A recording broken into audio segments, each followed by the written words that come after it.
Mari kita berdoa. Bapa yang di dalam surga, hari ini kami datang ke hadapan Tuhan.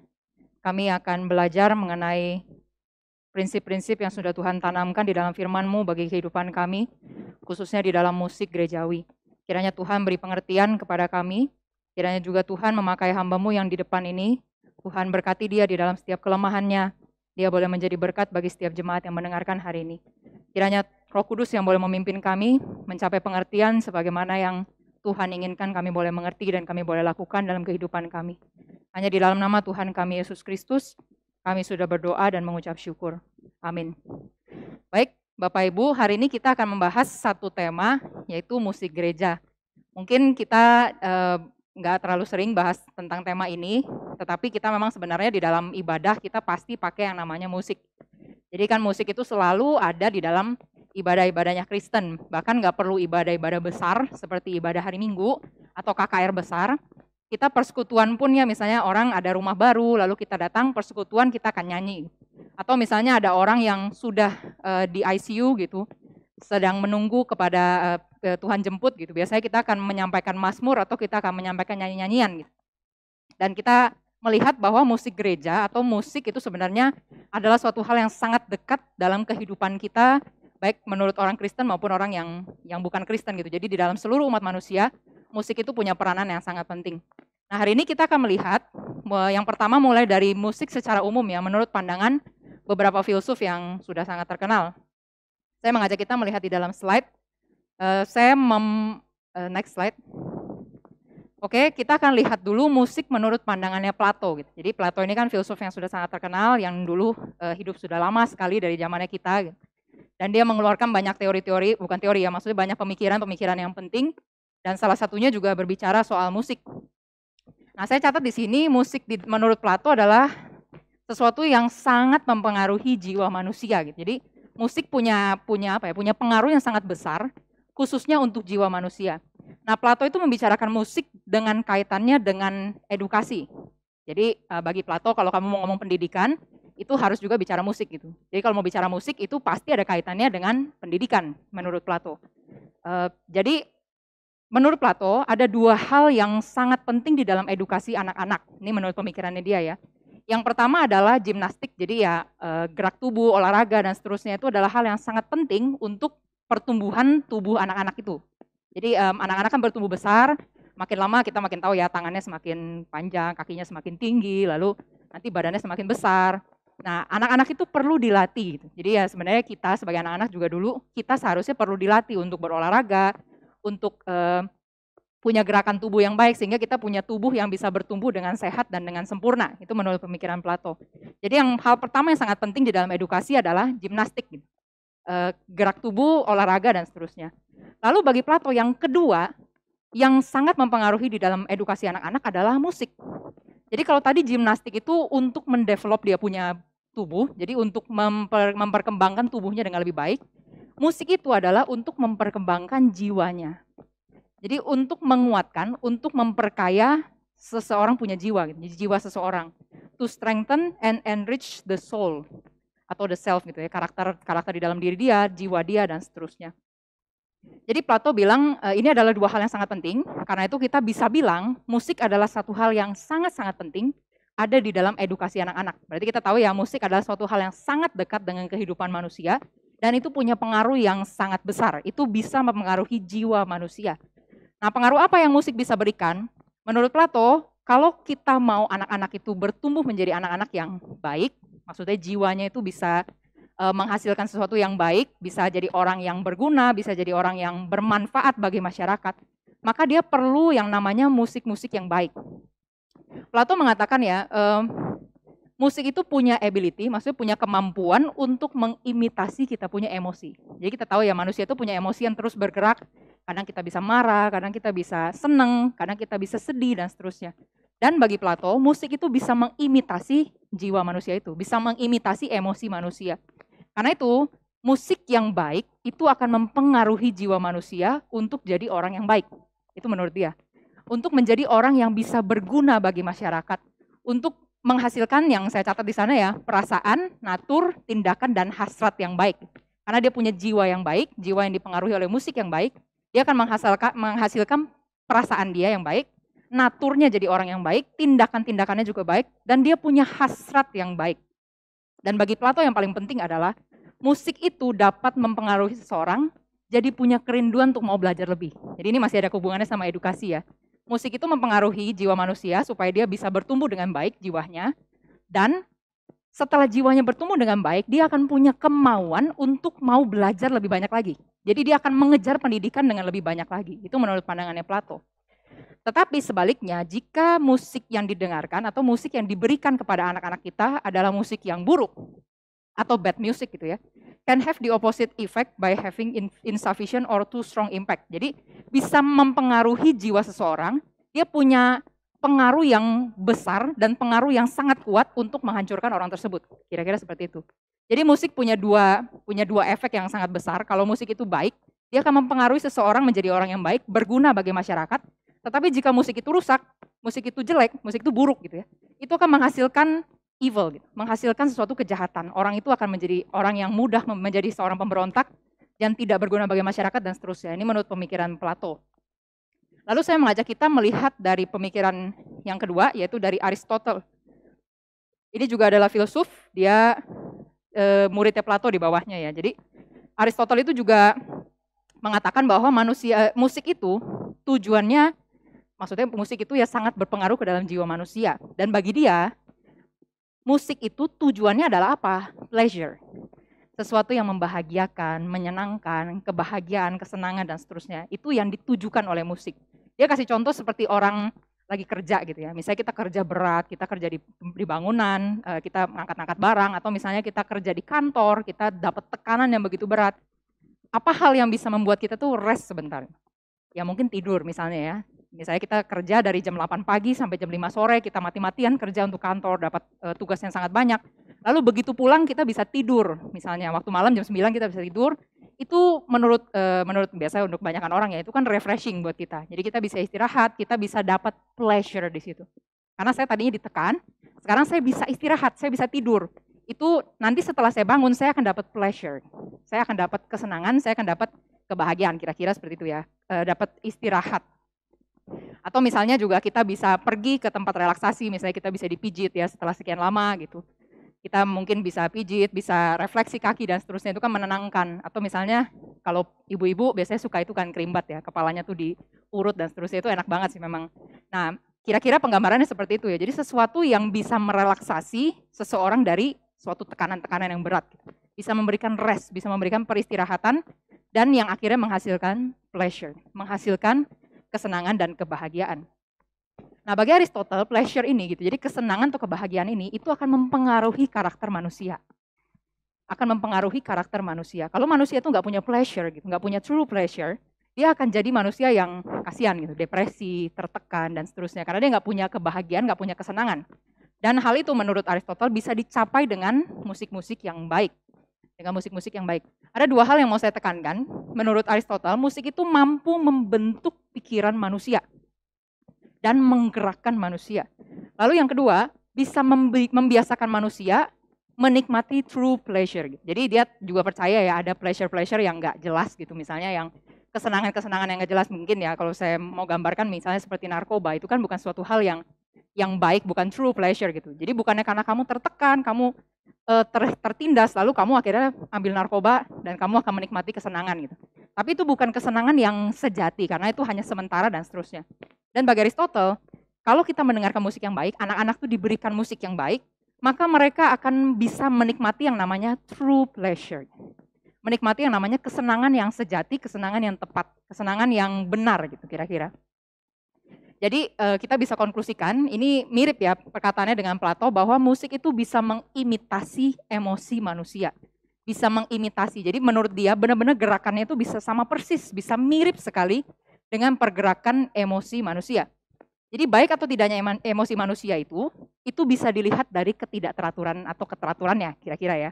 Kan kita bisa lihat ya kalau misalnya orang-orang tuh yang misalnya dari rumahnya atau kamarnya berantakan, dia tuh nggak pernah mandi atau apa, jadi maksudnya hidupnya tuh berantakan, nggak pernah teratur. Kita kan bisa lihat ya, aduh nih orang nih kayaknya nggak benar gitu. Maksudnya emosinya tuh dia nggak bisa kontrol, dia nggak bisa itu ditunjukkan dengan bagaimana dia misalnya menyusun kehidupannya. Lalu misalnya dia punya planning ya. Nanti umur sekian saya mau kuliah, nanti saya akan selesai di umur sekian, lalu saya akan kerja di umur sekian dan seterusnya. Kalau orang yang nggak punya planning itu biasanya dianggap sebagai emosinya tuh kurang teratur, masih labil gitu. Jadi belum tahu saya mau apa, saya belum punya keteraturan dan seterusnya. Jadi bagi Aristotle, baik atau tidaknya emosi manusia itu bisa dilihat dari bagaimana cara dia hidup. Keteraturan hidupnya itu seperti apa. Jika emosi manusia itu tertata dengan rapi, maka manusia itu akan punya karakter yang tertata juga.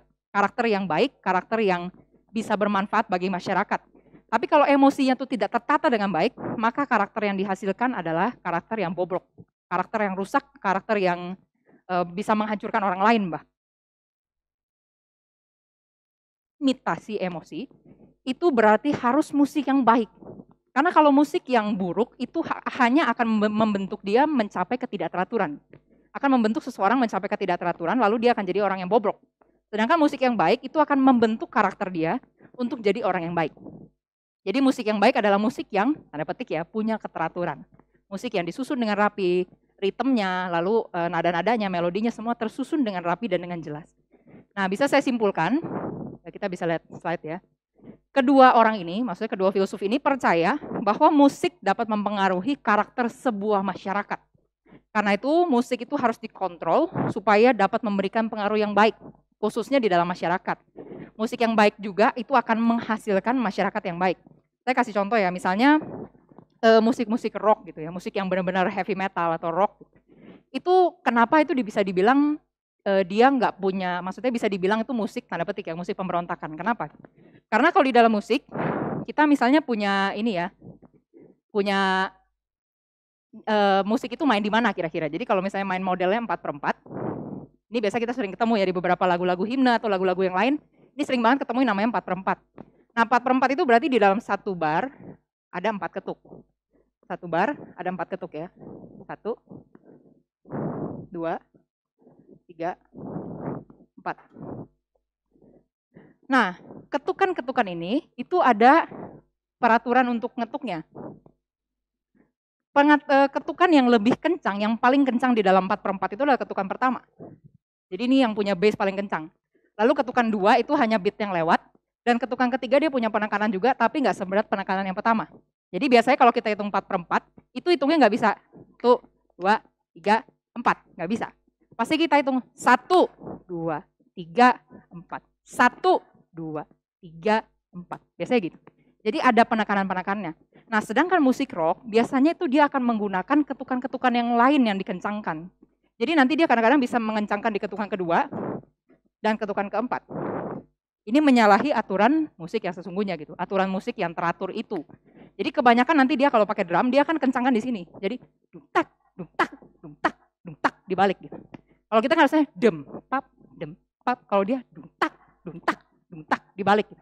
Nah itu bukan cuma sekedar, oh saya maunya main di yang kedua yang saya kencengin, di 4 saya kencengin.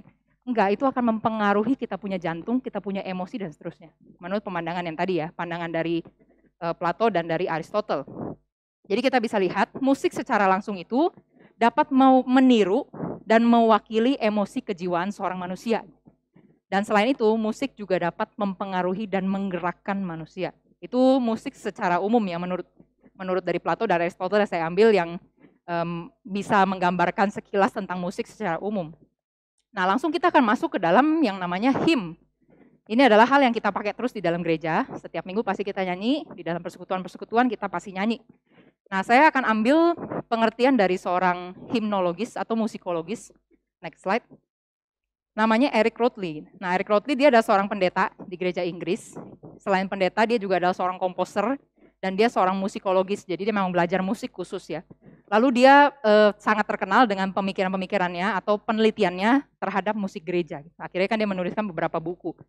Nah dia seorang profesor musik gereja juga di Westminster College, Choir College di Princeton di New Jersey. Jadi dia seorang yang sangat baik, seorang yang benar-benar memperhatikan musik-musik gereja. Nah bagi Eric Rothli, musik itu himne ya, jadi himne itu adalah musik yang menyenangkan sekaligus membahayakan. Jadi ini kira-kira mirip dengan Plato sama Aristotle tadi ya, itu bisa menyenangkan, jadi bisa memberikan true pleasure, atau sekaligus bisa memberikan kebahayaan. Jadi bisa membahayakan, bisa menjadi evil gitu, menjadi suatu kejahatan, sesuatu hal yang buruk. Nah, bagi dia himne juga punya dua hal itu. Musik yang menyenangkan sekaligus membahayakan. Kenapa bisa disebut menyenangkan sekaligus membahayakan? Karena prinsipnya mirip seperti tadi. Kalau memang musik itu adalah musik yang baik, melodinya ditata dengan baik, lalu kata-katanya disusun dengan baik, maka musik itu akan mempertumbuhkan iman jemaat. Akan membuat jemaat semakin kenal Tuhan dan seterusnya. Nanti kita akan bahas lebih lanjut ya. Sedangkan musik yang nggak jelas, atau misalnya kita bilang tidak diambil dari prinsip-prinsip firman Tuhan, atau pakai bahasa mungkin bidat, itu adalah musik yang bobrok. Misalnya contoh ya, saya kasih ya. Misalnya ada musik yang bilang Yesus itu bukan Tuhan, lalu kamu akan nyanyikan terus. Itu kan kita sudah tahu jelas ya, itu bidat. Mana ada orang Kristen bilang Yesus bukan Tuhan. Kita pasti percaya Yesus adalah Tuhan. Jadi kalau ada musik-musik yang mempengaruhi kita seperti demikian, itu akan membahayakan kerohanian jemaat, akan membahayakan bahkan kerohanian kita. Itu kira-kira menurut Eric Lotley. Lalu yang kedua, himne adalah puisi yang dinyanyikan. Jadi himne itu kalau kita akan lihat kata-kata di dalam himne itu adalah kata-kata puisi. Jadi kadang-kadang kalau kita baca ya, misalnya lagu Besar Allahku, bila aku lihat bintang gemerlapan dan guruh riuh gemetar dan seterusnya. Itu kan kalimat-kalimat puisi gitu ya. Padahal kan sebenarnya kalau misalnya ada petir, aku mendengar guru, duar gitu. Itu kan kalimat yang lebih bukan puisi. Tapi biasanya lagu-lagu him itu dituliskan dengan bentuk puisi. Jadi itu bisa dibilang adalah puisi yang dinyanyikan, atau kalau di dalam bahasa musiknya itu art song ya, art song. Jadi artnya itu ya seni gitu ya, dinyanyikan kira-kira. Puisi yang dinyanyikan. Itu nyanyian yang puisi yang dinyanyikan kira-kira. Lalu yang berikutnya, yang ketiga, himne itu adalah nyanyian populer dari umat Kristen. Nyanyian populer, ya pastilah ya. Kalau saya sebut misalnya How Great Thou Art, pasti kita sudah tahu. Itu sangat populer mau di gereja manapun, khususnya Injili. Orang sudah tahu How Great Thou Art, atau dalam bahasa-bahasa lain kita sudah tahu itu banyak diterjemahkan. Jadi himne itu adalah nyanyian populer dari umat Kristen. Sangat disukai, bisa sangat dimengerti. Itu saya kasih contoh di bawahnya ya, folk song. Jadi folk song itu adalah kalau kita tahu itu kayak lagu adat atau lagu di dalam budaya-budaya. Misalnya kalau Indonesia tuh ada lagu-lagu misalnya ampar-ampar pisang dan seterusnya gitu ya. Itu kan bisa dibilang folk song gitu ya. Lagu yang sangat terkenal, kita nadanya dengar pun kita sudah tahu dan kita bisa langsung mengalunkan nada itu kira-kira. Nah, himne itu disebut sebagai folk songnya Kristen. Yaitu nyanyian yang dimengerti dan bisa disukai oleh orang. Terkadang melodinya bahkan bisa mencapai kepuasan yang lebih dibanding kata-katanya. Jadi kalau saya misalnya nyanyikan ya, lagu ini misalnya.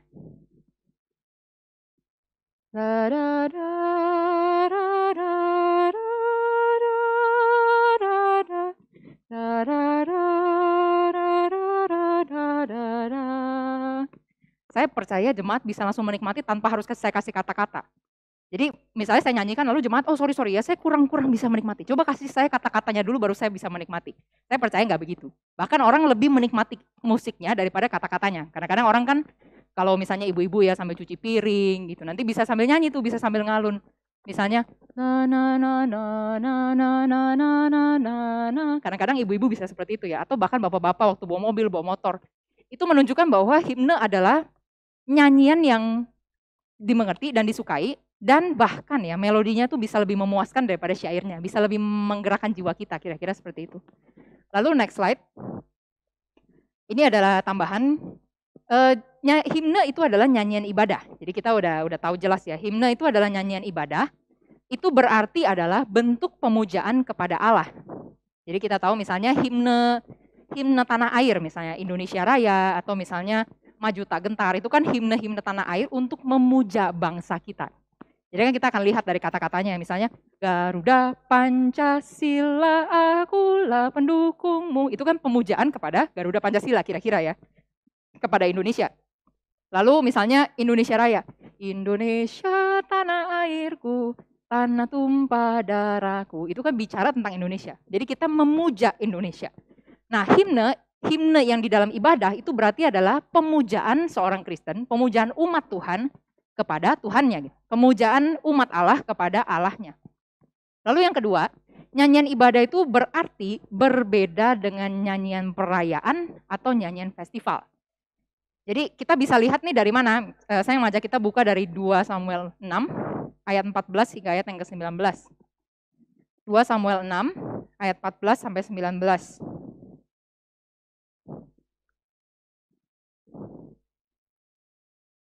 2 Samuel 6 ayat 14 sampai ke 19. Ini peristiwa waktu waktu tabut perjanjian itu mau dimasukkan ke dalam Yerusalem. Kita tahu ceritanya, tabut perjanjian itu pernah dibawa setelah perang, itu dibawa pergi dan nggak ada di tengah kota gitu ya, nggak ada di Yerusalem. Lalu pada zamannya Daud, ketika Daud memerintah, Daud itu memerintahkan supaya tabut perjanjian itu masuk ke dalam kota. Jadi tabut perjanjian itu masuk ke dalam kota. Lalu kita tahu ada 2 kali kejadian. Pertama kali waktu tabut itu dibawa dengan kereta. Lalu ada peristiwa Usa itu memegang tabut itu lalu dia mati. Kemudian itu nggak dibawa dulu, jadi dibiarkan dulu di dalam rumah satu orang. Setelah itu baru Daud itu membawa lagi tabut perjanjian dengan diusung. Jadi kita tahu ya, dulu dibawa pertama dengan kereta. Lalu yang kedua kali yang benar-benar tabut perjanjian itu masuk dibawa dengan diusung. Jadi orang-orang Lewi, para imam itu mengangkat tabut perjanjian itu. Nah, ini peristiwa waktu tabut perjanjian itu dibawa untuk kedua kalinya masuk ke dalam Yerusalem. Saya akan bacakan 2 Samuel 6 ayat 14 sampai 19. Dan Daud menari-nari di hadapan Tuhan dengan sekuat tenaga. Ia berbaju efod dari kain lenan. Daud dan seluruh orang Israel mengangkat tabut Tuhan itu dengan diiringi sorak dan bunyi sangkakala. Ketika tabut Tuhan itu masuk ke kota Daud, maka Mikal, anak perempuan Saul, menjenguk dari jendela, lalu melihat Raja Daud meloncat-loncat serta menari-nari di hadapan Tuhan. Sebab itu ia memandang rendah Daud dalam hatinya. Tabut Tuhan itu dibawa masuk, lalu diletakkan di tempatnya di dalam kemah yang dibentangkan Daud untuk itu. Kemudian Daud mempersembahkan korban bakaran dan korban keselamatan di hadapan Tuhan. Setelah Daud selesai mempersembahkan korban bakaran dan korban keselamatan, diberkatinyalah bangsa itu demi nama Tuhan semesta alam, lalu dibagikannya kepada seluruh bangsa itu, kepada seluruh kalayak ramai Israel, baik laki-laki maupun perempuan, kepada masing-masing sekuntul roti bundar, sekerat daging, dan sepotong kue kismis. Sesudah itu pergilah seluruh bangsa itu masing-masing ke rumahnya. Nah, jadi ini kan peristiwa waktu Daud itu dicatat menari-nari. Nah, biasanya ayat ini sering diambil oleh beberapa gereja-gereja yang akhirnya di dalam ibadahnya menggunakan himne dengan tari-tarian. Jadi mereka pikir mereka bisa memuliakan nama Tuhan dengan tari-tarian mereka gitu, dengan tari-tarian yang banyak. Nah, sebenarnya kita di dalam pemikiran musik gitu ya, kita melihat bahwa nyanyian ibadah itu dipisah biasanya dengan nyanyian perayaan. Nah, kalau kita lihat Daud itu menari bukan di kemah pertemuan. Jadi bukan di kemah yang dibentangkan Daud. Tadi kita lihat ya, Daud nari itu di ayat 14. Itu cerita waktu tabut itu mau masuk. Jadi Daud itu menari-nari, melompat-lompat gitu ya. Dicatatkan Mikal istrinya itu akhirnya melihat memandang rendah seorang raja ini. Nanti kan seterusnya kalau kita baca ya, kenapa kamu nari-nari gitu? Kamu tuh seperti bukan raja dan seterusnya. Lalu Daud marah kan, Daud bilang, kamu ini cuma ngomong aja lah gitu ya, karena saya tahu sebenarnya yang memerintah Israel itu bukan saya, tetapi raja di atas segala raja, itu Allah. Jadi Daud tahu posisinya sendiri. Nah, Daud itu tidak menari-nari ketika di kemah pertemuan. Karena begitu kita lihat di ayat 17, setelah tabut Tuhan dibawa masuk. Jadi ini sudah masuk ya. Mereka sudah masuk di dalam konteks ibadah. Tadi di sebelumnya mereka di dalam konteks perayaan. Karena tabut Allah mau masuk, maka mereka bersuka cita. Daud itu juga menari sebagai lambang kerendahan hatinya. Jadi Daud itu bukan, tabut Tuhan masuk, udah saya nari di depannya. Bukan seperti itu. Daud itu menyadari kerendahannya, saya ini seorang raja, tapi saya tahu raja yang sesungguhnya adalah Tuhan. Makanya dia merendahkan dirinya menjadi penari di depan sana. Karena Daud merendahkan dirinya. Dan itu di dalam konteks perayaan. Sedangkan ketika tabut itu masuk ke dalam kemah yang dibentangkan Daud, kemah pertemuan, maka tidak lagi dicatat perayaan. Kita tahu dari mana itu masuk dalam konteks ibadah. Karena dicatat di ayat 17, kemudian Daud mempersembahkan korban. Nah, ini kan tata cara ibadahnya orang Yahudi ya, ada persembahan korban, lalu ada persembahan korban keselamatan dan seterusnya. Itu mulai masuk ke dalam ibadah. Dan di dalam ibadah itu tidak ada tari-tarian. Tidak ada tari-tarian. Jadi kalau kita lihat ya, nyanyian yang tadi ya balik lagi, himne itu adalah nyanyian ibadah. Itu berarti ya sebenarnya tidak perlu ada tari-tarian di dalam, ada di atas panggung itu ya. Sebenarnya kalau menurut prinsip ini, sebenarnya lagu itu dipisahkan. Jadi himne atau nyanyian itu dipisahkan. Ada yang nyanyian khusus untuk ibadah, ada yang nyanyian khusus untuk perayaan. Jadi kalau menurut konsep ini sebenarnya tidak perlu ada tari-tarian di dalam ibadah. Walaupun kita sebenarnya bisa bilang ya, kan kehidupan Kristen semuanya juga kehidupan yang beribadah. Saya bangun pagi juga saya beribadah, saya tidur juga saya beribadah. Ya, kita ngerti gitu ya. Tetapi maksudnya yang dibicarakan di sini adalah ibadah menurut ritual gitu. Jadi ibadah secara ritual seperti yang tadi Daud ya. Kan sebenarnya Daud juga hidupnya, seluruh hidupnya kan seharusnya adalah hidup yang beribadah. Tetapi kan di dalam konteks ini dia masuk di dalam ritual ibadah. Nah, di dalam ritual ibadah itu tidak perlu ada tari-tarian seperti itu. Jadi kita bisa tahu tidak semua lagu himne, bukan ini ya, tidak semua nyanyian Kristen itu boleh dimasukkan di dalam ibadah. Tidak semua nyanyian Kristen boleh dimasukkan di dalam tata cara ibadah kita. Itu sekilas. Saya mau kasih contoh beberapa orang-orang di dalam sejarah musik ya. Kalau kita tahu Messiah Oratorio, kita mungkin sangat kenal dengan lagu itu ya. Haleluya, haleluya, dan seterusnya. Itu kan sekitar ada 50-an lagu di dalam situ. Dan kalau kita lihat dalam sejarahnya, sebenarnya itu bukan lagu yang ditulis untuk tata cara ibadah. Jadi kalau kita baca di dalam sejarah Handel menuliskan Messiah, kita kan tahu ya dia tulis dalam waktu 24 hari, dia nggak makan, dia nggak minum, dan seterusnya. Tetapi Handel menuliskan itu bukan untuk tata cara ibadah. Jadi bukan di dalam susunan ibadahnya gereja. Dia tuliskan itu untuk dipentaskan akhirnya kemudian. Dia kan sempat simpan dulu di dalam laci mejanya selama berapa tahun baru kemudian dikeluarkan. Dan itu dipakai untuk penggalangan dana sebenarnya. Jadi lagu ini pertama kali dipakai untuk penggalangan dana bagi sebuah rumah sakit. Jadi rumah sakit itu lagi butuh penggalangan dana, lalu Handel keluarkan lagunya yang Messiah Oratorio ini dan ternyata sukses besar. Banyak dana akhirnya bisa masuk membantu rumah sakit itu. Jadi kita bisa lihat bahkan Handel menuliskan Messiah Oratorio itu bukan di dalam tata cara ibadah, bukan masuk di dalam susunan ibadah. Atau contoh kedua misalnya Haydn, dia juga pernah tulis Oratorio The Creation ya. Ini oratorio yang besar sekali. Bapak Ibu bisa cari di internet gitu ya. Banyak sekali sudah berbicara dengan The Creation. Ini adalah oratorio dia yang sangat terkenal karena ini berbicara tentang penciptaan. Jadi nanti di awal dia akan kasih gambaran ya bagaimana ketika dunia itu masih kosong, masih semua berantakan, roh Allah melayang-layang di atas samudera dan seterusnya. Dia akan gambarkan itu semua dari musik-musiknya. Dan kalau kita lihat dia bukan masukkan itu di dalam susunan ibadah pertama kali dinyanyikan. Karena kita tahu oratorio itu 2 jam, nggak mungkin mereka ibadah sampai berjam-jam, 4 jam, 5 jam kan nggak mungkin. Jadi itu dituliskan pertama kali pastinya untuk dipentaskan di tempat-tempat pementasan. Jadi bukan di dalam tata cara ibadah. Nah sedangkan misalnya contohnya kayak Bach. Bach itu kan dia juga tulis banyak sekali kantata ya. Jadi Bach itu tulis yang namanya kantata. Nanti kita bisa ketemu kantata in apa, BWV berapa, dan seterusnya gitu. Nah itu kantata itu memang tulisan yang Bach sengaja tulis untuk susunan ibadah gereja. Susunan ibadah gereja. Jadi kalau Bapak Ibu nanti cek di YouTube ya, misalnya cari aja sembarang misalnya Messiah Oratorio. Nanti kita akan temukan durasinya itu sekitar 2 jam. Lalu The Creation tuh bisa 2 jam lebih, sekitar segitu. Sedangkan kantata itu biasa durasinya cuma 20 menit, 20 sampai 30 menit. Karena memang Bach itu tulis untuk di dalam susunan ibadah gereja Jerman saat itu. Kan Bach ada di Jerman ya. Dia tulis untuk tata cara ibadah. Jadi dari sini kita bisa lihat bahwa nyanyian gereja pun bahkan dari dulu ya, nyanyian-nyanyian yang bisa dibilang sacred gitu. Nyanyian yang berbicara tentang Tuhan, berbicara tentang penciptaan dan seterusnya. Itu tidak semua dituliskan untuk susunan tata cara ibadah.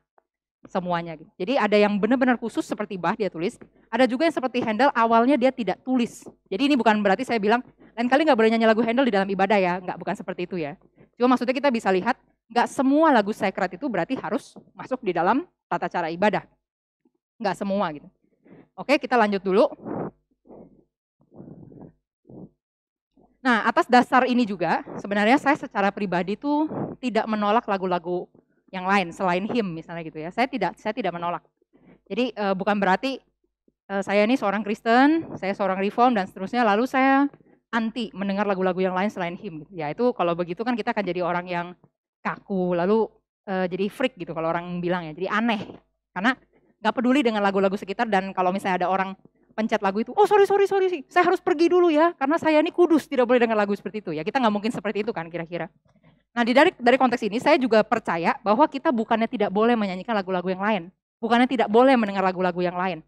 Karena justru memang kita perlu juga dengar lagu-lagu yang lain. Misalnya ya lagu pop yang sekarang kan lagi ngetren gitu kan, lagu-lagu pop. Kita juga perlu mendengarkannya supaya kita bisa mengerti. Karena kita tahu tadi ya, musik itu kan sangat berpengaruh bahkan kepada anak-anak kita. Jadi kalau anak-anak kita mendengarkan lagu-lagu yang salah, dan kita nggak pernah dengar, kita nggak pernah tahu, mereka akan dapat filsafat yang buruk akhirnya kan, yang akhirnya mengubah mereka punya emosi, mengubah jiwa mereka, pembentukannya menjadi rusak, kira-kira seperti itu. Nah, saya kasih satu contoh lagu ya, The End of the World. Nah, ini lagu zaman jebot, waktu lagu ini ada saya belum lahir bahkan gitu. Tapi Bapak Ibu mungkin beberapa sudah tahu ya. Kira-kira kan lagunya, Why does the sun go on shining? Kira-kira gitu ya. Nah, coba kalau kita perhatikan kata-katanya ya. Why does the sun go on shining? Kenapa sih matahari mesti terus bersinar? Lalu why does the sea rush to shore? Kenapa itu laut masih ada ombaknya gitu ya sampai ke pantai? Mereka nggak tahu ya, ini tuh the end of the world, ini tuh akhir dari dunia ini. Kenapa gitu kan, orang kan sudah pikir, waduh akhir dari dunia ini kenapa? Karena kalimat yang berikutnya, cause you don't love me anymore. Karena kamu tidak lagi cinta kepada saya. Nah dari sini kita bisa lihat langsung kan, ini konteksnya kan filsafat hopeless. Jadi saya diputusin sama pacar, sudahlah saya nggak usah hidup lagi di dalam dunia ini. Sudah biar dunia ini runtuh saja, karena dia sudah tidak mencintai saya lagi. Saya sudah tidak bisa hidup lagi. Jadi ini filsafat yang ada di dalam lagu ini, filsafat hopeless. Nah bayangkan kalau anak-anak kita dengar seperti ini dan mereka, why does the sun, bahagia banget gitu nyanyiinnya. Karena mungkin melodinya enak. Kalau kita buka di YouTube kita juga pasti akan sangat menikmati lagu ini, karena melodinya sangat enak. Lalu yang filsafat yang kedua adalah itu egosentris. Egosentris, karena saya sudah tidak dicintai lagi, maka seluruh dunia ini harus mati, gak boleh hidup lagi. Kamu udah gak usah pergi kerja deh, kamu gak usah mencari nafkah. Kenapa? Karena dia sudah tidak mencintai saya. Jadi saya ini pusat dari seluruh alam semesta, kira-kira seperti itu ya. Ini ada filsafat egosentris di dalam sini. Nah kalau kita nggak pernah belajar, kita nggak pernah memperhatikan maksudnya, nggak pernah memperhatikan bagaimana kita bisa melihat anak-anak muda kita nanti mendengarkan hal-hal seperti ini. Memang lagu ini mungkin udah nggak ngetren lagi di zaman sekarang, cuma prinsip-prinsip seperti ini itu masih ada di dalam lagu-lagu zaman sekarang. Saya sengaja ngambil ini karena ya PA lebih banyak yang di atas saya umurnya gitu, jadi ini mungkin lebih ngetren gitu lagu-lagunya. Nah, di sisi lain saya bukan bilang kalau kayak gitu nggak usah denger lagu pop sama sekali, udah buang saja itu lagu dari neraka. Enggak, kita nggak bilang seperti itu. Karena saya kasih contoh yang berikutnya, lagu yang next. Nah ini ya, I Get to Love You. Ini lagu yang agak baru sebenarnya, lumayan lah ya, lumayan baru. Nah ini sebenarnya bukan lagu yang sangat buruk yang sampai kita harus, anak-anak kalian tidak boleh dengar ya, ini lagu yang sangat buruk dan seterusnya. Enggak, karena kalau kita lihat misalnya dari kata-katanya ya, ini kan lagu tentang cinta-cintaan gitu. Orang yang suka-sukaan dan seterusnya. Dia bilang apa? One look at you gitu ya. Ketika saya melihat kamu, my whole life falls in line. Wah, saya langsung pokoknya sesuatu yang gimana gitu ya. Lalu apa yang dilakukan? I prayed for you. Saya doain tentang kamu. Jadi saya doa dulu nih. Baru saya bilang kamu jadi punya saya. Jadi kan kira-kira kan dia udah doa dulu, dia sudah pikirkan dulu, dia sudah bergumul dulu, baru dia berani pacaran dengan orang ini, kira-kira seperti itu. Lalu setelah dia pacaran ya ini kan kalimat puitis ya, aduh aku nggak percaya semua ini terjadi, saya bisa jadi sama kamu, saya bisa suka sama kamu. Lalu di bagian berikutnya dia ngomong lagi, I get to love you, saya harus mencintai kamu dan seterusnya ya, karena ya ini puitis. Karena itu adalah hal terbaik yang bisa saya lakukan dan seterusnya. Lalu aku harus mencintai kamu, karena itu adalah janji yang sudah saya bikin di hadapan kamu, kira-kira gitu. Lalu whatever may come, apapun yang terjadi, hatiku itu akan selalu memilih kamu. Jadi hati kamu yang akan selalu pilih, kamu yang akan jadi pilihanku. Selama-lamanya aku akan jadi milikmu, selama-lamanya aku akan berkata I do, aku mau dan seterusnya. Nah mungkin kalau bahas tentang selama-lamanya kita tahu kan di dalam kekristenan, nanti setelah kita mati ya kita semua terpisah. Karena di dalam janji nikah Kristen juga kita tahu, saya akan mendampingi kamu dengan setia sampai kematian memisahkan kita. Jadi nggak ada yang sebenarnya tanda petik bisa dibilang selama-lamanya. Nah cuman kalau mau saya bilang sebenarnya lagu ini agak lumayan ya, nggak sesuatu hal yang harus ini nggak boleh dinyanyikan, lalu anak-anak nggak boleh dengar dan seterusnya. Saya rasa agak oke gitu. Asal kita sebagai orang tua tuh kita tahu, kita sadar, mereka punya pengertian yang benar juga ketika mendengarkan lagu seperti ini atau menyanyikannya. Next, saya kasih contoh satu lagi. Ini lagu yang bicara soal ini ya, situasi dunia gitu. Ini kan kalau Bapak Ibu kenal Ebit G. Ade, itu sangat terkenal ya, Berita Kepada Kawan. Kan kita sering dengar ya, perjalanan ini, ya itu kan sering ada di TV. Terasa sangat menyedihkan. Kalau kita baca ya, sebenarnya teksnya itu bukan teks yang buruk. Karena dia sebenarnya lagi cerita apa? Lagi cerita tentang gimana hidup manusia gitu. Jadi manusia ini sudah nggak peduli dengan alam. Dia seperti cerita sama temennya ya. Jadi waktu saya pergi, aduh itu suatu hal yang sangat menyedihkan. Kamu nggak ikut saya sih, jadi saya sekarang cuma bisa cerita sama kamu. Kamu lihat tanah itu kering. Berarti manusia tuh nggak lagi memelihara alam kan kira-kira. Tanah itu kering, aduh tubuhku terguncang di hepas batu jalanan. Itu kan kalimat puitis ya. hatiku bergetar, nampak kering rerumputan. Jadi sudah nggak dirawat lagi, manusia sudah nggak peduli, manusia sudah yang tinggal merusak aja, kira-kira begitu. Lalu dia bilang perjalanan ini pun seperti jadi saksi. Gembala kecil menangis sedih. Kawan coba dengar apa jawabnya ketika aku tanya mengapa, bapak ibunya telah mati. Jadi ini bicara juga soal bencana. Ada bencana yang terjadi, bagaimana kesedihan seseorang. Kenapa bencana itu terjadi? Ya karena alam, lalu juga karena manusia memang nggak mau merawat alam dan seterusnya. Lalu dan seterusnya ya. Jadi kita bisa lihat ada juga lagu-lagu yang baik. Ini kan lagu yang mengajar kepada kita kalau jadi manusia, hidup di dalam satu negara, itu juga mesti perhatikan. Jangan buang sampah sembarangan, misalnya hal yang simpel gitu ya. Perhatikanlah alam dan sekitar dan seterusnya. Jadi ini bukan lagu-lagu yang menurut saya udah buang aja. Saya nggak bilang seperti itu. Ada lagu-lagu yang sangat baik, yang boleh kita dengar, yang bisa membentuk pemikiran kita juga dengan baik. Ini saya hanya bicara kata-kata, saya nggak bicara musiknya ya. Lalu next ya. Nah kita masuk ke dalam hymn itu terdiri dari apa aja. Yang pertama pasti hymn itu terdiri dari puisi atau syair. Ya, nggak ada kan lagu-lagu hymn yang kita cuma lihat hanya not saja 3, 2, 1, 5, 6 nggak ada kan. Pasti kan selalu 3, 2, 1, 5, 6 lalu di bawahnya ada kata-katanya. Jadi himne itu terdiri dari puisi. Biasanya puisi itu menceritakan tentang sesuatu. Jadi kalau kita lihat di dalam lagu-lagu kita misalnya ya, di sini nggak ada bukunya ya. Oke. Dari ayat pertama itu biasanya ada ceritanya. Misalnya saya kasih contoh, bila kulihat bintang gemerlapan. Itu besar Allahku itu kan ada ceritanya ya. Jadi ayat yang pertama itu cerita tentang penciptaan. Bagaimana Tuhan menciptakan dunia ini. Dunia ini begitu indah karena diciptakan Tuhan dan seterusnya. Lalu di bait yang kedua itu adalah kelanjutan dari bait yang pertama. Karena ya Tuhanku bila ku mengagumi. Bukan, itu yang pertama. Yang kedua itu tentang penebusan. Kira-kira tentang penebusan, saya agak lupa sebenarnya kata-katanya. Tentang penebusan bagaimana saya itu bisa terima penebusan dari Kristus. Terima kasih Pak. Oke ya. Kita lihat dulu dari besar Allahku. Nah saya tuliskan ya. Saya bacakan, oh Tuhanku bila ku mengagumi semesta alam yang kau ciptakan. Ini kan bicara soal penciptaan. Lalu yang kedua, ya Tuhanku apabila ku renungkan pemberianmu dalam penebusan. Dan disalib bebanku ditanggungnya. Ini jelas bicara soal keselamatan, salvation gitu. Lalu yang ketiga, apabila nanti Kristus memanggilku, sukacitaku amatlah besar. Ini bicara soal konsumasi. Jadi nanti waktu Yesus datang kembali, saya akan ketemu lagi dengan Tuhan dan seterusnya. Ini bicara soal pengharapan orang Kristen. Jadi biasanya puisi-puisi di dalam himne itu adalah satu cerita yang berkaitan. Puisi 1, bait 1, bait 2, bait 3 itu adalah satu cerita. Gitu ya. Lalu yang berikutnya, di dalam himne itu juga ada yang namanya musik. Jadi ya itu nggak bisa dibilang himne kalau itu nggak ada musiknya ya. Itu kan hanya puisi belaka.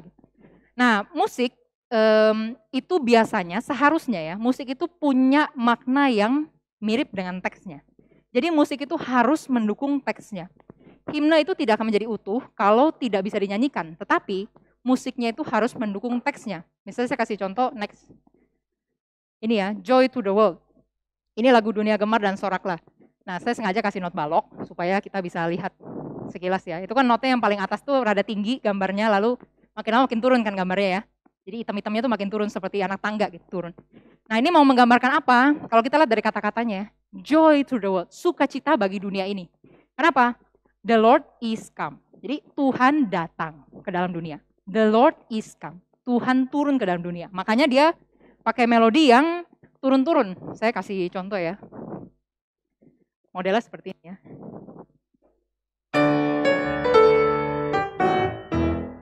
Jadi nadanya turun. Si la sol fa mi re do. Kira-kira gitu ya. Oke, saya belum terlihat di kamera. Oke. Ya, jadi tadi nadanya turun-turun ya seperti yang ada tercatat di sana di belakang saya berarti karena mau menunjukkan apa? Tuhan itu turun gitu. Jadi Tuhan itu turun, saya nggak bisa pakai nada. Saya nggak bisa pakai nada gitu. Do re mi fa sol la si do. Itu kan ya Tuhan naik gitu. Ini kan sedangkan gambarnya Tuhan turun, makanya dia pakai nada do si la sol fa mi re do. Terus let earth receive her king. Jadi biarlah dunia itu menerima Tuhannya, pakai nada yang naik.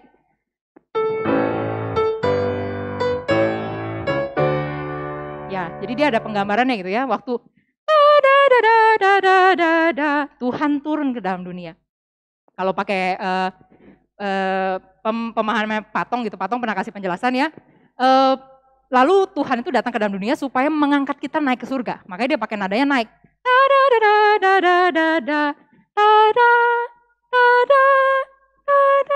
Jadi kita bisa lihat ya, dari titik-titiknya itu, hitam-hitamnya itu turun, lalu naik lagi ke atas. Nah, di sini kita bisa bisa lihat bahwa musik itu sebenarnya harus cocok dengan makna yang dikandung oleh teksnya. Karena itu nggak bisa sembarang kita mau nyanyi pakai musik apa. Misalnya saya mau nyanyi Joy to the World pakai musik yang lain, itu nggak cocok gitu. Karena ya musik itu harus cocok dengan si puisinya itu. Lalu yang berikutnya, yang ketiga, kita balik lagi ke slide yang tadi ya. Musik itu juga, himne itu juga harus punya yang namanya teologi. Ya, jadi nggak bisa sembarang kata-kata, saya mau masukkan kata-kata apapun saya masukkan itu nggak bisa. Karena mungkin jiwa saya sedang ini dan seterusnya. Misalnya seperti tadi ya, lagu The End of the World. Boleh nggak saya masukkan? Karena ini saya lagi berduka. Tuhan kan mengerti kedukaan saya lagi sedih gitu. Lalu saya masukkan lagu ini untuk puji-pujian kepada Tuhan. Ya jelas nggak bisa gitu. Karena itu teologinya seperti apa, filsafatnya sudah rusak dan seterusnya. Jadi, himne itu harus punya teologi yang benar. Teologi yang pastinya berdasarkan pada firman Tuhan. Karena apa? Karena himne itu akan membantu manusia sebenarnya mengembangkan atau mempertumbuhkan imannya kepada Kristus. Jadi kalau teologinya sesat, ya imannya nggak akan bertumbuh. Kira-kira seperti itu ya. Himne dapat mengajarkan kepada kita misalnya sistematik teologi, teologi sistematik ya. Misalnya kalau yang kita kenal dengan CFRC, Creation, Fall, Redemption, Consummation. Jadi penciptaan, kejatuhan, keselamatan, dan konsumasi. Eskatologi nanti waktu Tuhan panggil lagi. Itu sebenarnya bisa dijelaskan dalam sebuah himne. Next ya. Ya, yang ini ditayangkan. Nah ini lagu yang tadi. Dari bait yang pertama kita bisa lihat tentang penciptaan. Jadi ini cerita dari Kejadian ya. Kalau kita lihat ada guru bersahutan digambarkan dengan puisi-puisi yang sangat indah. Lalu yang kedua tentang penebusan Kristus, tapi digambarkan dengan model perenungan. Jadi seperti seorang tuh sedang merenung. Seorang Kristen yang sedang merenung tentang keselamatan jiwanya. Lalu yang ketiga, nanti. Ini pengharapan. Jadi setelah saya ditebus oleh Tuhan Yesus, terus nggak selesai gitu. Karena nanti Tuhan Yesus akan datang kembali yang kedua kali. Dan saat itu dia akan memanggil saya.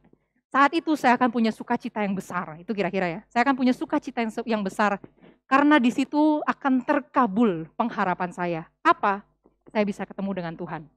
Jadi ini bicara soal sistematik teologi kan sebenarnya. Ini bicara soal teologi yang sangat kental tentang hidup manusia, tentang alam semesta yang Tuhan ciptakan.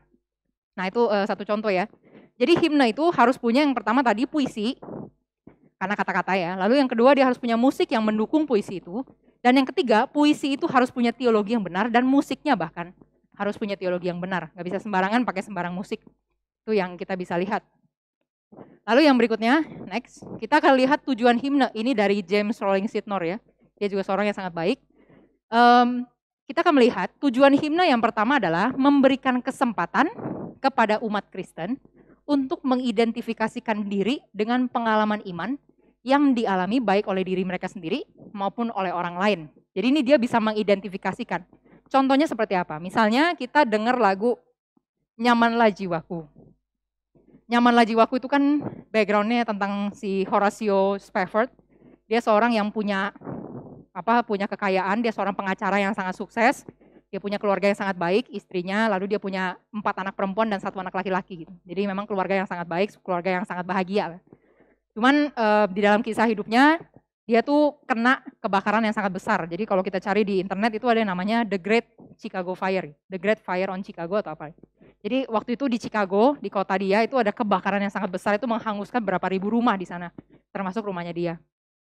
Dan sebelumnya itu, sebelum kebakaran itu sebenarnya anak yang laki-laki itu satu-satunya itu meninggal. Karena memang ada sakit. Jadi istrinya itu begitu stres dan seterusnya. Lalu setelah itu belum selesai gitu ya. Jadi setelah dia bangkrut, dia belum selesai. Istrinya itu kan karena depresi ya, karena kehilangan harta. Lalu anaknya juga sudah mati dan seterusnya. Akhirnya dia mengusahakan untuk, ayolah kita pergi liburan. Kita pergi liburan supaya kamu refreshing. Jadi dokternya bilang kamu harus refreshing, kita pergi liburan.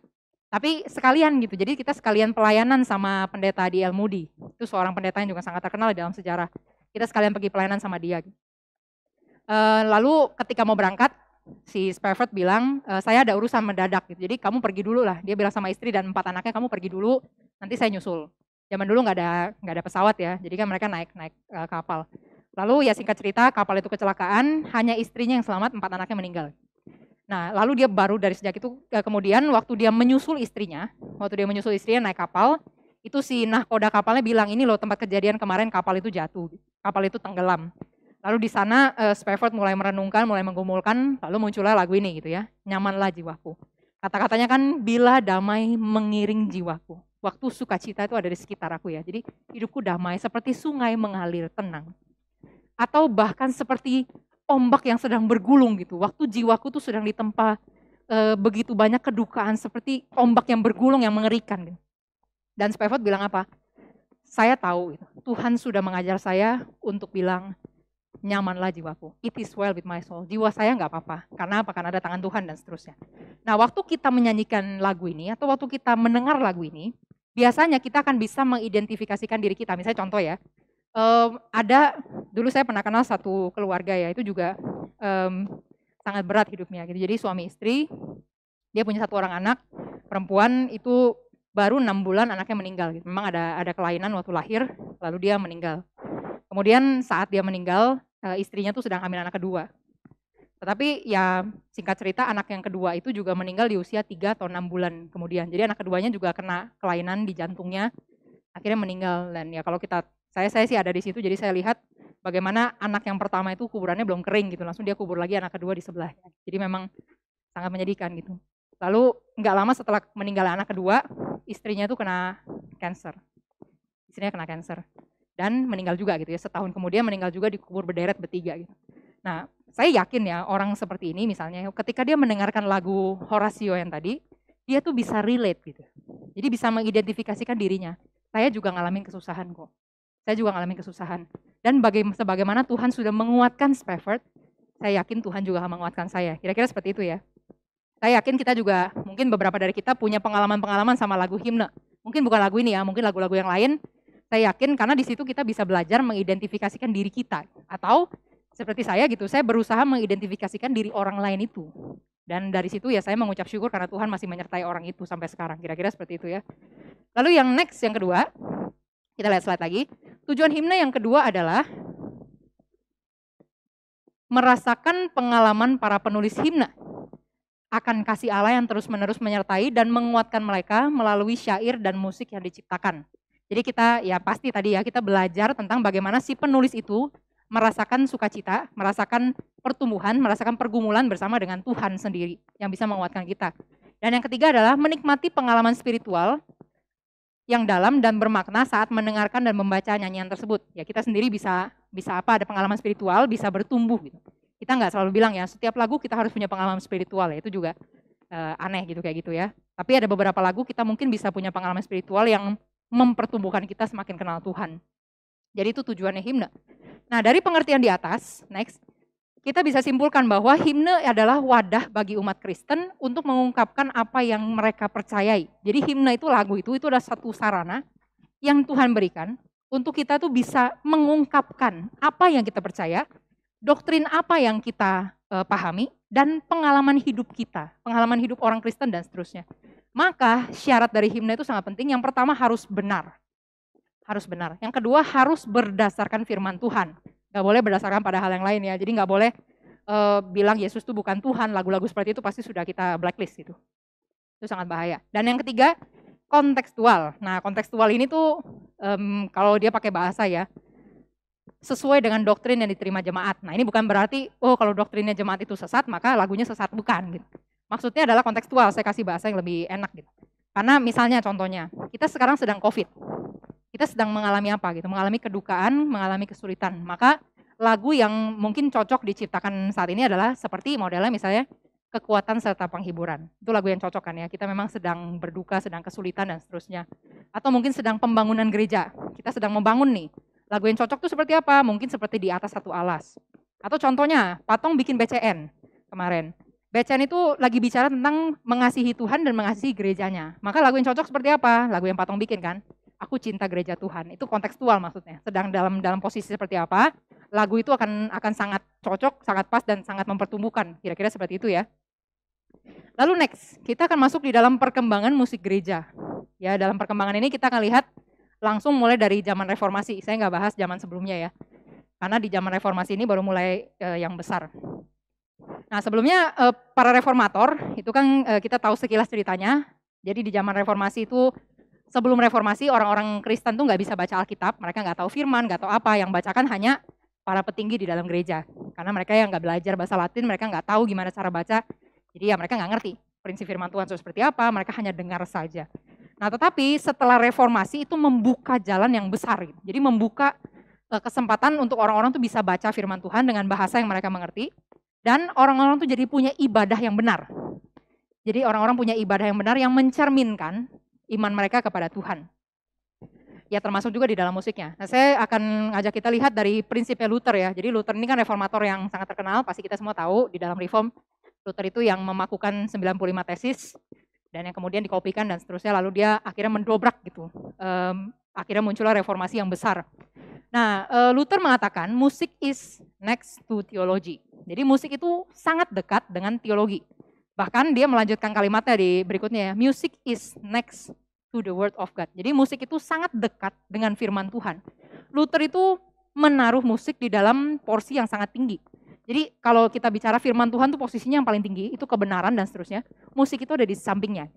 Jadi musik itu ada di sampingnya, benar-benar dekat sekali dengan firman Tuhan. Dia menaruh musik itu di dalam posisi yang sangat penting di dalam gereja. Posisi yang sangat tinggi dan sangat penting di dalam gereja. Lalu di zamannya Luther juga, itu dia mulai tulis lagu yang akhirnya diambil dari folk song. Tadi ingat folk song ya, itu lagu yang populer di jemaat saat itu, populer di kalangan orang-orang Jerman saat itu. Contoh lagunya adalah itu, Allah jadi benteng kuku. Tahu lagunya kan ya? Allah jadi benteng kuku. Itu lagu sebenarnya adalah folk songnya orang Jerman. Jadi di Jerman, mereka tuh di dalam kebudayaan tertentu ya, ada lagu seperti itu. Jadi itu lagu yang sangat familiar sama semua orang. Kayak kita tuh misalnya lagu Ampar-ampar pisang, misalnya seperti gitu ya. Model-model yang kita sudah sangat kenal. Hey yamko rambe yamko gitu. Nah di zaman itu juga ada lagu folk song yang terkenal ya ini. Melodinya melodi dari folk song, tetapi kata-katanya diganti oleh Luther jadi kata-kata yang Kristen gitu. Allah jadi benteng kuku. Jadi mulai dari zamannya Luther, itu lagu gereja tuh mulai berkembang karena Luther mulai buka. Sebelumnya di zaman sebelum reformasi, mereka itu hanya pakai model lagu chanting modelnya. Jadi chant ya, modelnya gini tulisannya. Nah, chant itu dia itu nggak ada ininya, nggak ada nilai, maksudnya nggak ada perhitungannya. Jadi nggak ada 4/4, 3/4 itu nggak ada. Lalu melodinya itu dia ya nyanyi sebebasnya gitu. Biasanya kalau kita pernah ya masuk ke dalam gereja-gereja Katolik, kita akan ketemu yang namanya chant ini.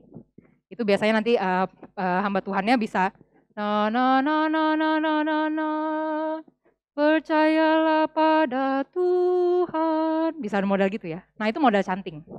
Jadi modelnya seperti itu. Cuman begitu aja dan ya hanya satu orang yang nyanyi atau jemaat nyanyi bersama-sama tapi hanya satu melodi yang nggak ada hitungannya kira-kira begitu ya. Masih bebas. Nah, di zamannya Luther tuh mulai membuka musik menjadi suatu hal yang lebih disenangi oleh khalayak ramai. Karena kan lagu folk song ya, lagu yang dikenal oleh orang-orang ramai. Jadi waktu kita dengar, wah saya tahu lagu ini. Misalnya kalau saya kasih contoh, lagu Ibu Pertiwi. Kulihat Ibu Pertiwi sedang bersusah hati. Itu lagunya mirip lagu apa? Yesus sahabat sejati. Walaupun ini sebenarnya contoh saya agak kurang kontekstual karena sebenarnya ya Yesus sahabat sejati ada duluan baru Ibu Pertiwi gitu. Cuman saya dulu waktu masih kecil saya dengar Ibu Pertiwi dulu gitu. Saya nggak tahu lagu Yesus sahabat sejati. Tapi saya senang sekali sama Ibu Pertiwi. Begitu saya tahu ada lagu Yesus sahabat sejati itu saya langsung senang gitu. Sesuatu hal yang saya sudah tahu, lagu yang saya suka, sekarang kata-katanya diganti jadi Yesus sahabat sejati. Kira-kira seperti itu ya. Jadi suatu hal yang sudah disukai oleh khalayak ramai, akhirnya dia pakai untuk ibadah, ya kita bisa bayangkan betapa sukacitanya orang-orang saat itu. Akhirnya gue sekarang bisa nyanyi dengan enak gitu kira-kira ya. Nah, salah satu komposer yang sangat terkenal di dalam kaum Lutheran, dalam orang-orang Lutheran itu adalah J.S. Bach. J.S. Bach, dia adalah seorang yang sangat terkenal, sangat hebat, bahkan dia disebut sebagai the big 3B gitu. Jadi di dalam musik itu kita punya 3B yang paling besar. Siapa aja? Bach, Beethoven, yang keempat itu Brahms. Ini 3B yang paling gede gitu di dalam musik ya. Jadi ini dari orang-orang barok, dari zaman barok, yang ini dari zaman klasik dan romantik. Yang Yang ini jelas romantik banget ini. Jadi ini klasik awal, ini romantik yang kemudian. Ini 2-3 orang yang sangat besar dan Bach itu termasuk di salah satunya. Dia seorang yang sangat-sangat besar. Kalau kita dengar Patong itu pasti sangat bilang ya ini Bach itu orang yang sangat diberkati Tuhan, orang sangat besar dan seterusnya. Itu bukan bohong gitu, itu beneran gitu. Jadi Bach itu benar-benar orang yang sangat besar, dia menulis banyak sekali musik. Khususnya yang tadi saya bilang itu kantata. Nah kantata ini dituliskan Bach itu setiap minggu beda-beda. Jadi dia pasti akan tulis satu kantata, misalnya kantata nomor 1 untuk ibadah tanggal, misalnya tanggal 11 Juli tahun berapa gitu, dia tulis. Nanti ibadah tanggal 18 Juli, dia tulis lagi kantata berikutnya. Jadi kantata yang berbeda. Setiap minggu dia pasti tulis satu kantata. Kalau kita belajar kantatanya Bach itu setengah mati. Pasti kita yang bukan orang musik akan gitu kan. Orang musik pun belajarnya tuh mesti usaha. Tapi kita bayangkan di zaman itu, Bach itu tulis setiap minggu. Jadi kalau saya dengar cerita dari guru-guru saya ya, dia bilang Bach itu setelah selesai hari Minggu, dia akan mulai tulis lagi, hari Rabu baru selesai. Setelah hari Rabu selesai, dia akan kasih ke orang-orang, dulu nggak ada kopian ya, jadi hanya ada orang yang bisa tiru-tiru, lalu mulai di copy, tapi nggak bisa copy banyak, jadi mereka akan melihatnya itu berbarengan. Gitu. Jadi satu-satu ini, bisa ada 3 orang itu yang di sampingnya melihat sama-sama. Dan lagu itu dipelajari secepat mungkin hari Minggu ditampilkan. Jadi itu di zamannya Bach seperti itu, dia tulis banyak sekali lagu kantata, dan banyak juga yang hilang, Karena kita tahu di dalam sejarah, Bach itu setelah dia mati, musiknya itu tidak terkenal lagi. Jadi setelah dia mati, musiknya itu nggak didengarkan orang lagi, bahkan hampir hilang. Sampai kemudian 100 tahun berikutnya, ketemu yang namanya Felix Mendelssohn. Nah, Mendelssohn ini kemudian adalah orang yang mempopulerkan kembali lagu-lagunya Bach. Jadi setelah Bach mati itu nggak terkenal lagu dia, tetapi sejak ada Mendelssohn dia mempopulerkan kembali lagu-lagu Bach. Jadi dia yang mementaskan kembali lagu-lagu Bach, orang jadi suka, akhirnya Bach mulai terkenal. Dia juga kumpulkan banyak lagu-lagu Bach, tapi akhirnya kemudian banyak yang hilang. Kita tahu ya dari beberapa penulis pasti ada yang hilang gitu. Banyak yang hilang juga.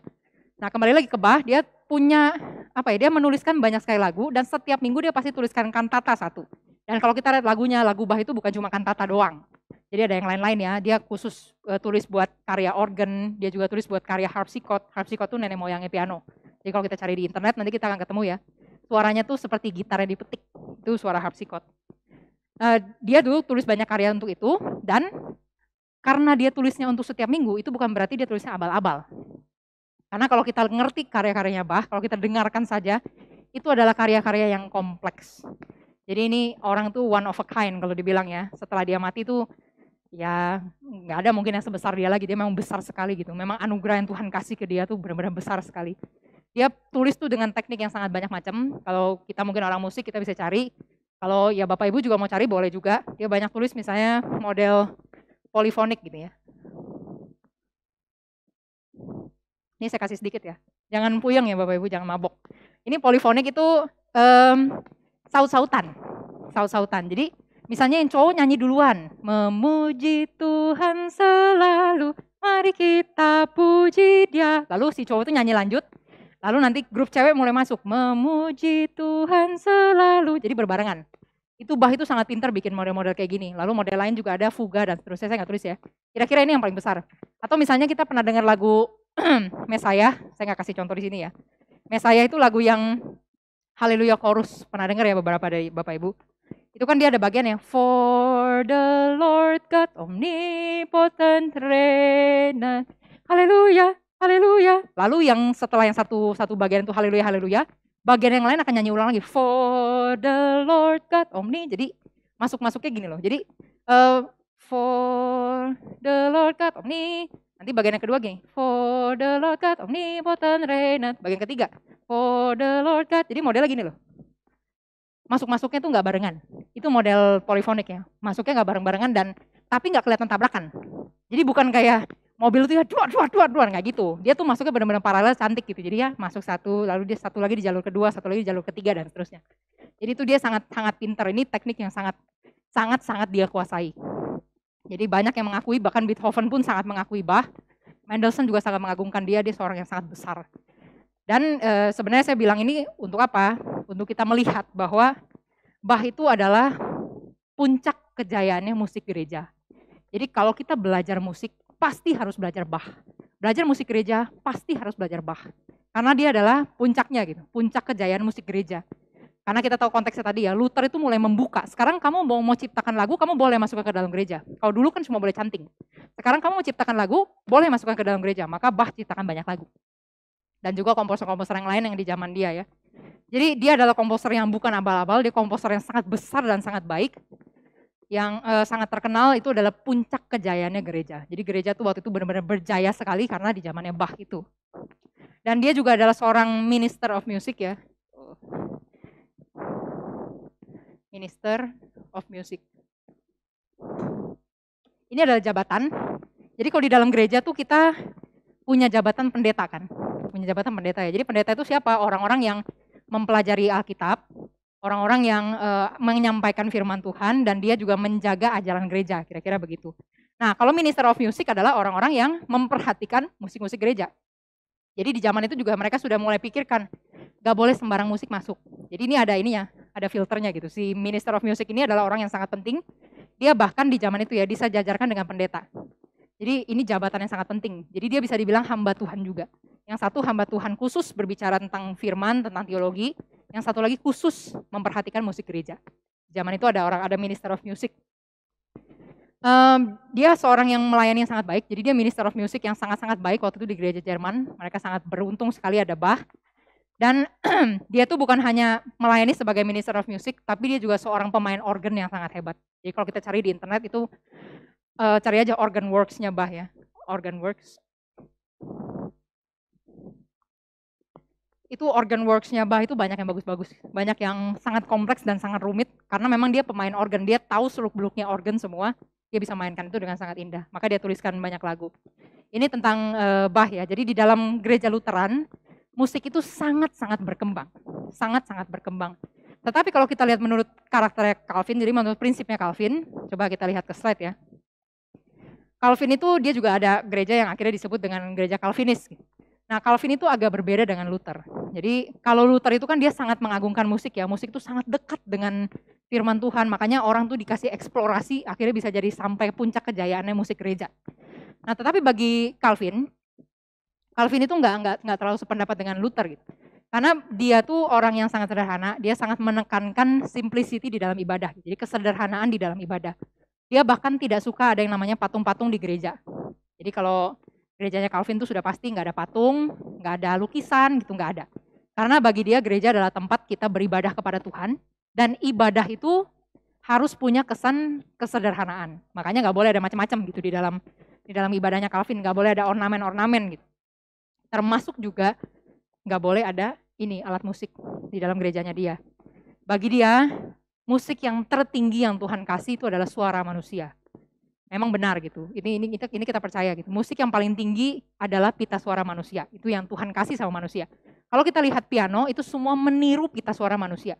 Jadi kalau kita lihat piano ya, kalau kita lihat ada gambar kita pernah lihat stringnya, kalau dipencet itu kan dia bergetar.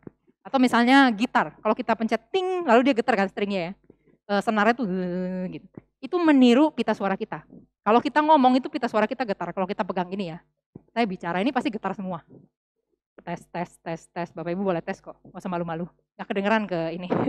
tes gitu ya, itu pasti bergetar gitu. Karena itu memang pita suara manusia. Itu adalah satu hal yang musik yang tertinggi yang Tuhan berikan kepada kita. Nggak ada yang, kita tuh bisa niru banyak suara ya. Misalnya suara flute kita bisa tiru dengan bersiul misalnya. Lalu suara biola misalnya kita bisa tiru-tiru sedikit lah. Memang nggak semua bisa, cuman kita itu punya kemampuan yang lebih hebat daripada musik-musik yang diciptakan oleh manusia. Dan Calvin sangat menekankan ini gitu. Jadi ibadah kepada Tuhan berarti harus berikan yang terbaik bagi Tuhan. Berarti berikanlah suaramu gitu. Itu adalah pemberian terbesar yang Tuhan berikan bagi manusia. Jadi berikanlah suaramu untuk memuji Tuhan. Nah, dia sangat menekankan kesederhanaan, lalu tanpa iringan musik. Jadi lagu-lagunya di gereja Calvinis itu nggak ada iringan musik. Mereka nyanyi a cappella. Nyanyi nggak ada piano, nggak ada biola, nggak ada apa. Mereka nyanyi a cappella. Lalu dilakukan dengan kerendahan hati. Nah, ini hal yang sangat penting yang kita harus ingat terus di dalam pemikiran Calvinis yang boleh kita ambil sampai sekarang gitu ya. Ibadah-ibadahnya Calvin itu, ibadah-ibadah yang menurut pemikiran Calvin ya, ibadah itu harus dijalankan dengan kerendahan hati. Jadi bukan dengan kesombongan. Di dalam menyanyi pun seperti itu. Bukan karena saya sekolah musik, saya nyanyi paling kenceng di gereja. Jadi orang lain tuh minder, malu gak mau nyanyi lagi. Enggak, bukan seperti itu. Kita nyanyi sebagai jemaat, bersama-sama dan seterusnya. Karena itu, Calvin bilang, gak usah ada musik, semua akapela. Kan semua sama, pakai suara manusia. Kira-kira begitu ya. Itu menurut pemikirannya Calvin. Memang kita, Patong kan bilang juga, kita di dalam Reform itu, kita pengajarannya Calvinis, tapi musiknya Luther gitu. Nah, tapi saya percaya ya, prinsip-prinsip yang ada di dalam Calvin itu juga masih berlaku sampai sekarang. Misalnya kesederhanaan di dalam ibadah gitu. Lalu memang kita masih pakai iringan musik, cuman kan yang paling penting dalam sebuah ibadah adalah suara manusia. Jadi sebenarnya ini piano atau ada organ atau ada apapun, semua itu hanya mendampingi suara manusia. Yang sebenarnya dinyanyikan itu harusnya suara manusia. Jadi yang memuji nama Tuhan itu apa? Ya suara manusia. Ini mendampingi. Makanya piano itu sebenarnya nggak boleh jadi utama. Iringan-iringan musik itu tidak boleh jadi utama di dalam ibadah. Yang utama itu apa? Suara manusia. Ini hanya mendampingi, kalau manusia kan susah ya, kadang-kadang bisa fales, bisa apa, akhirnya didampingi dengan piano. Kira-kira seperti itu. Next. Nah, kita mulai masuk ke dalam zaman-zaman setelah reformasi. Nah, ini saya akan kasih contoh beberapa model-model himne. Jadi himne tuh nggak semuanya sama ya. Jangan berarti kita lihat semua KRI, ini semua satu model, enggak. Himne itu banyak sekali modelnya. Yang pertama itu masuk di dalam zamannya himnodi Injili. Nah, himnodi Injili itu dia punya ciri-ciri seperti yang saya tulis ya. Dia tidak ada ref, lalu bentuknya seperti puisi-puisi, dan kebanyakan tuh bertema penginjilan. Nah, kita akan lihat contoh lagunya, next. Nah, misalnya contoh ini ya, The Father of English Hymnody, dia Isaac Watts. Jadi kalau kita lihat di lagu-lagu himne kita, di KRI, kita banyak sekali ketemu yang tulisan di paling pinggir atasnya tuh Isaac Watts. Gitu. Itu berarti kata-katanya dituliskan oleh Isaac Watts. Dia seorang yang sangat-sangat terkenal dan bahkan dia dapat gelar The Father of English Hymnody. Jadi di zaman itu, di zaman himnodi dia dibilang bapaknya himnodi Injili. Seorang yang sangat hebat ya. Nah, dia tulis lagu, kalau kita kenal di dalam Indonesia tuh misalnya judulnya Memandang Salib Rajaku. Nah, saya kasih contoh Inggris supaya kita bisa dapat rhyme-nya gitu, rimanya dalam puisinya ya. Kita bisa lihat When I Survey the Wondrous Cross. Itu rima pertama. Terus on which the Prince of Glory died. Nextnya, my riches gained, I count but loss. Mirip ya, cross, loss. Di bawahnya, and pour contempt on all my pride. Died, pride. Jadi ini karakteristiknya. Model-model puisi, ada rimanya, kira-kira seperti itu. Dan biasanya pendek-pendek gitu, 4 baris, tidak ada refnya. Ini nggak ada refnya ya. Kalau misalnya saya mainkan, Memandang Salib Rajaku.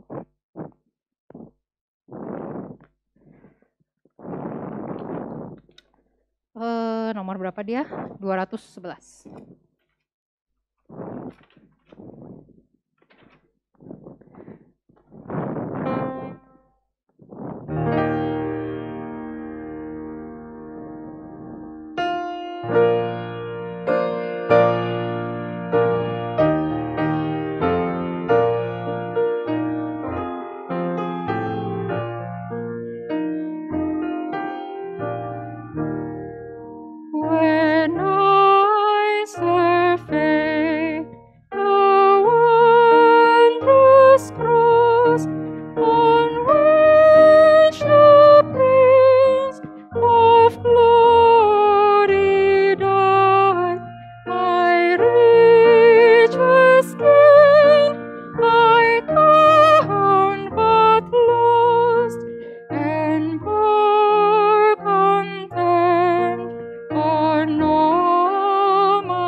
Lagunya sederhana ya, pendek, gak ada refnya, modelnya begitu aja kira-kira. Nah itu ciri-ciri di dalam himnodi Injili. Next. Nah ini contoh yang kedua, John Wesley dan Charles Wesley. Dia seorang yang sangat-sangat terkenal. Jadi kalau kita lihat dalam buku-buku him, itu banyak sekali karya-karyanya Charles Wesley dan John Wesley. Saya percaya kita sering lihat ya. Nah 2 orang ini adalah 2 orang penginjil yang sangat besar. Jadi John Wesley itu dia sering keliling, dia sering khotbah di banyak tempat dan dia mengabarkan ya berita keselamatan, berita Injil Tuhan. Nah, dia tulis satu lagu yang sangat terkenal itu Christ the Lord is risen today. Ini Kristus Yesus bangkitlah, tahu ya? Kristus Yesus bangkitlah. Ini lagunya. Nah, kita akan lihat ini semua rimanya sama modelnya. Christ the Lord is risen today, modelnya ya. Terus earth and heaven in chorus say. Rise your joys and triumphs high. Sing ye heavens and earth reply. Modelnya gitu ya. I, gitu. Itu model-model himno di Injili, pakai puisi-puisi dan biasanya itu cuma 4 baris, pendek-pendek lagunya. Ini nggak ada refnya lagunya. Next. Contoh berikutnya Augustus Toplady. Nah, dia seorang yang sebenarnya dia orang yang ikut pelayanan bareng dengan George Whitefield. George Whitefield itu seorang penginjil besar. Dia sering bikin KKR besar, akhirnya ya mempertobatkan banyak orang. Nah, George Whitefield sendiri dia nggak tulis lagu. Dia nggak tulis lagu, tapi dia kerjasama dengan seorang penulis lagu namanya Augustus Toplady.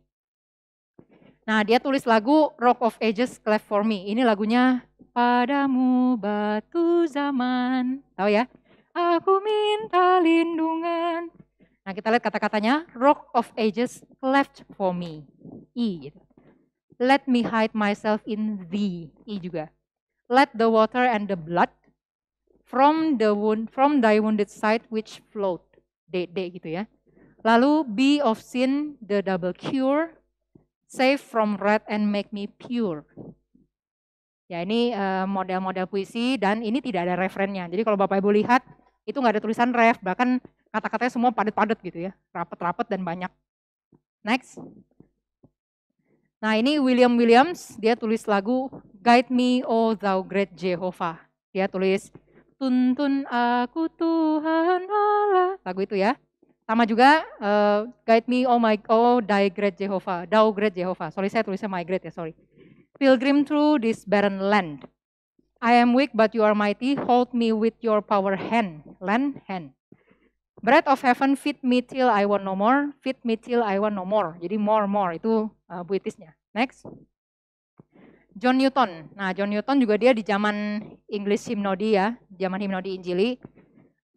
Kita tahu ceritanya, dia seorang yang penjual budak. Jadi dia waktu itu kan di zaman perbudakan, dia jual budak-budak kulit hitam. Lalu dia sempat bertobat, tapi dia masih jualan. Jadi dia masih jualan budak. Cuma dia udah mulai ngadain KKR di kapalnya sendiri. Jadi dia bikin ibadah untuk awak-awak kapalnya. Cuma satu waktu dia kena badai dan dia hampir mati di situ. Baru dia akhirnya menyerahkan diri jadi hamba Tuhan. Lalu dia tulis satu lagu ini yang sangat kita kenal ya. Amazing Grace, sangat besar anugerah Tuhan kepada dia yang mau dibilang tuh. Saya kan seorang penjual budak. Saya ini jual beli budak itu kan sangat-sangat jahat gitu ya bagi dia. Dan Tuhan berkenan menyelamatkan saya. Ini kira-kira lagunya. Next. Nah, ini William Cowper. Saya akan jelaskan sedikit ya tentang William Cowper.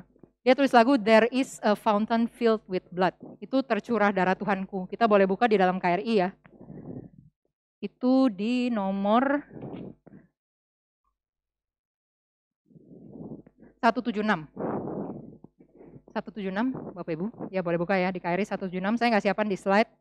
Karena itu perlu ada not balok. Bukan. Perlu ada notnya, jadi kita bisa sama-sama lihat. Nah, tercurah darah Tuhanku ini dituliskan oleh William Cowper.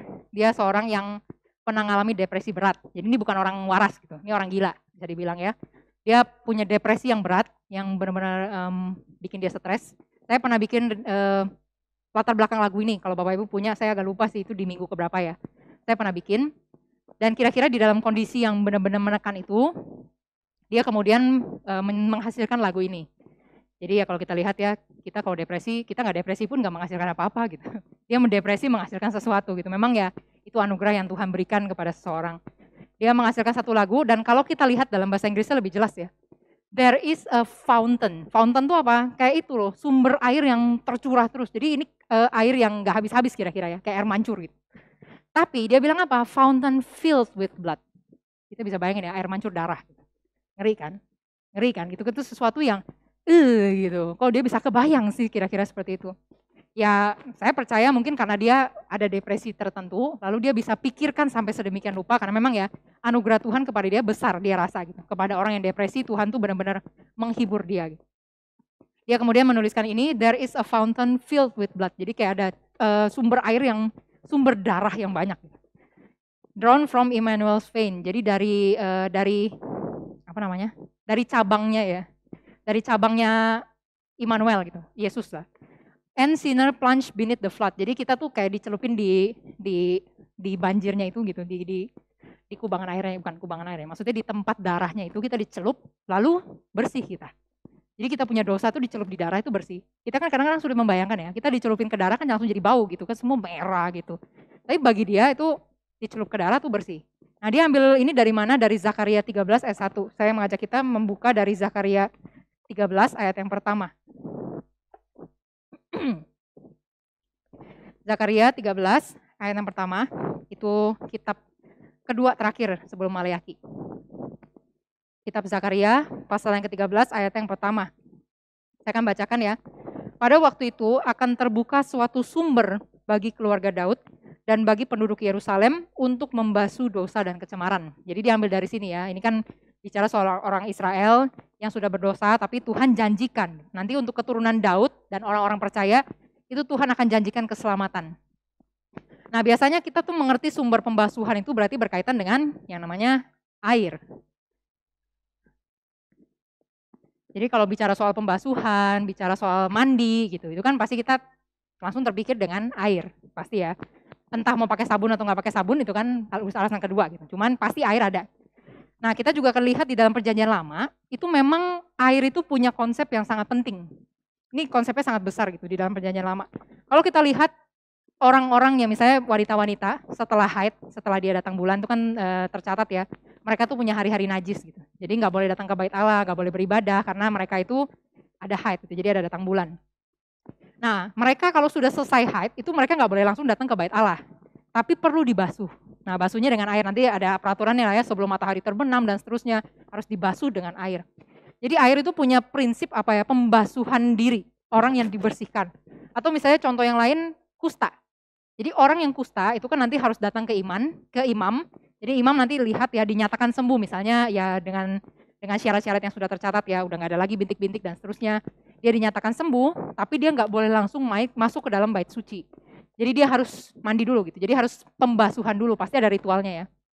Harus pembasuhan dulu, baru dia boleh masuk ke dalam bait suci. Baru dia boleh masuk lagi di dalam komunitas umat Allah. Itu jadi air itu punya prinsip yang sangat penting di dalam perjanjian lama. Itu adalah pembasuhan. Jadi manusia yang najis, manusia yang berdosa itu harus dibasuh dulu dengan air. Kalau enggak manusia nggak bisa datang kepada Tuhan. Itu prinsipnya. Tetapi di dalam perjanjian baru, kita lihat manusia itu tidak lagi dibasuh dengan air. Kenapa? Karena dibasuh dengan air itu harus berulang-ulang. Jadi seperti tadi ya, wanita yang haid gitu. Setiap bulan kan pasti haid. Jadi dia setiap bulan tanda petik harus dibasuh. Minimal gitu kan kalau perempuan. Karena nanti dia bulan ini haid lalu dia harus basuh diri boleh-boleh ke bait suci. Nanti bulan depan dia haid lagi, dia nggak boleh masuk lagi dalam perkumpulan umat Tuhan. Dia harus mendekam di rumah. Setelah selesai harus dibasuh lagi dengan air. Jadi pembasuhan dengan air itu belum sempurna, harus berulang kali. Tetapi di dalam perjanjian baru, kita bukan lagi dibasuh dengan air, tetapi kita dibasuh dengan darah Kristus. Kita dibasuh dengan darah. Jadi air itu digenapkan kemudian dengan darah. Nah, pembasuhan Yesus itu jauh lebih efektif daripada air. Kenapa? Karena Yesus itu pembasuhannya hanya satu kali seumur hidup. Jadi satu kali selama-lamanya pembasuhan Yesus itu berlaku, kekal. Satu kali selama-lamanya kita bersih dari dosa.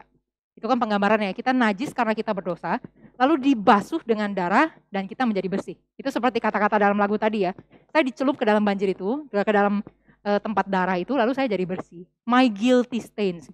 Itu stains itu bukan sesuatu yang ini ya, kayak kalau di panci gitu ya, itu kan ada kotor, itu bukan kotor kena saus misalnya. Karena kalau misalnya kena saus kita cuci langsung hilang kan, tapi kalau stains itu sesuatu yang nempel. Kita pasti pernah lah ya, misalnya di dalam rumah tangga kita tuh misalnya ada panci, gitu. Lalu panci itu ada bopeng-bopeng hitam gitu. Nah kita nggak bisa bersihin ya kan, lalu kan biasa di internet ada banyak ceritanya, pakai baking soda, pakai garam, pakai apa, untuk bersihin apa? Untuk bersihin si stainnya itu, yang nggak bisa hilang, yang harus dikerok, harus dikerok dan seterusnya pakai pisau atau pakai apa gitu. Nah dosa kita tuh seperti itu, nggak bisa hilang gitu. Pakai air tuh nggak bisa bersih. Jadi ya kalau ibarat pakai itu mesti pakai gergaji, pakai pisau misalnya dikeruk gitu ya. Nah seperti itulah kita harus dibasuh dengan darah Kristus, baru stain itu hilang. Baru kita punya dosa itu bersih, harus dibasuh dengan darah Kristus. Nah ini ditulis oleh seorang yang depresi. Dengan pengertian ini saya mau ajak kita baca dari kata-katanya ya.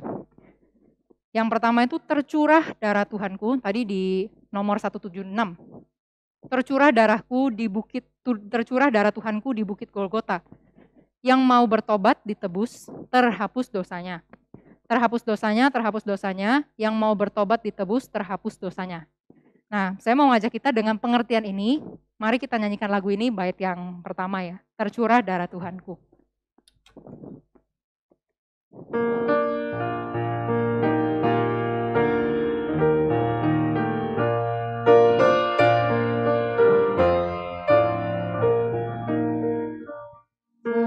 Tercurah darah Tuhanku di bukit Golgota, yang mau bertobat ditebus, terhapus dosanya.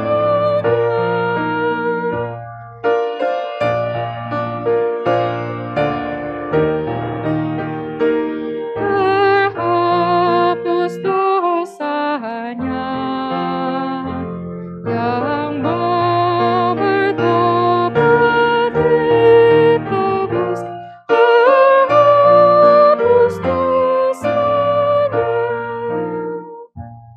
Nah, dengan pengertian kayak gini, kita bisa lebih mengerti kan waktu kita nyanyikan lagu him tuh, jadi bukan cuma sekedar karena perjamuan kudus, maka lagu yang dipilih adalah Tercurah Darah Tuhanku. Lalu saya nyanyikan ini sambil itu cawan dibagikan. Jadi saya nyanyi buat apa? Ya supaya nunggu cawan itu dibagikan, itu bukan seperti itu. Setiap lagu him itu punya ceritanya masing-masing.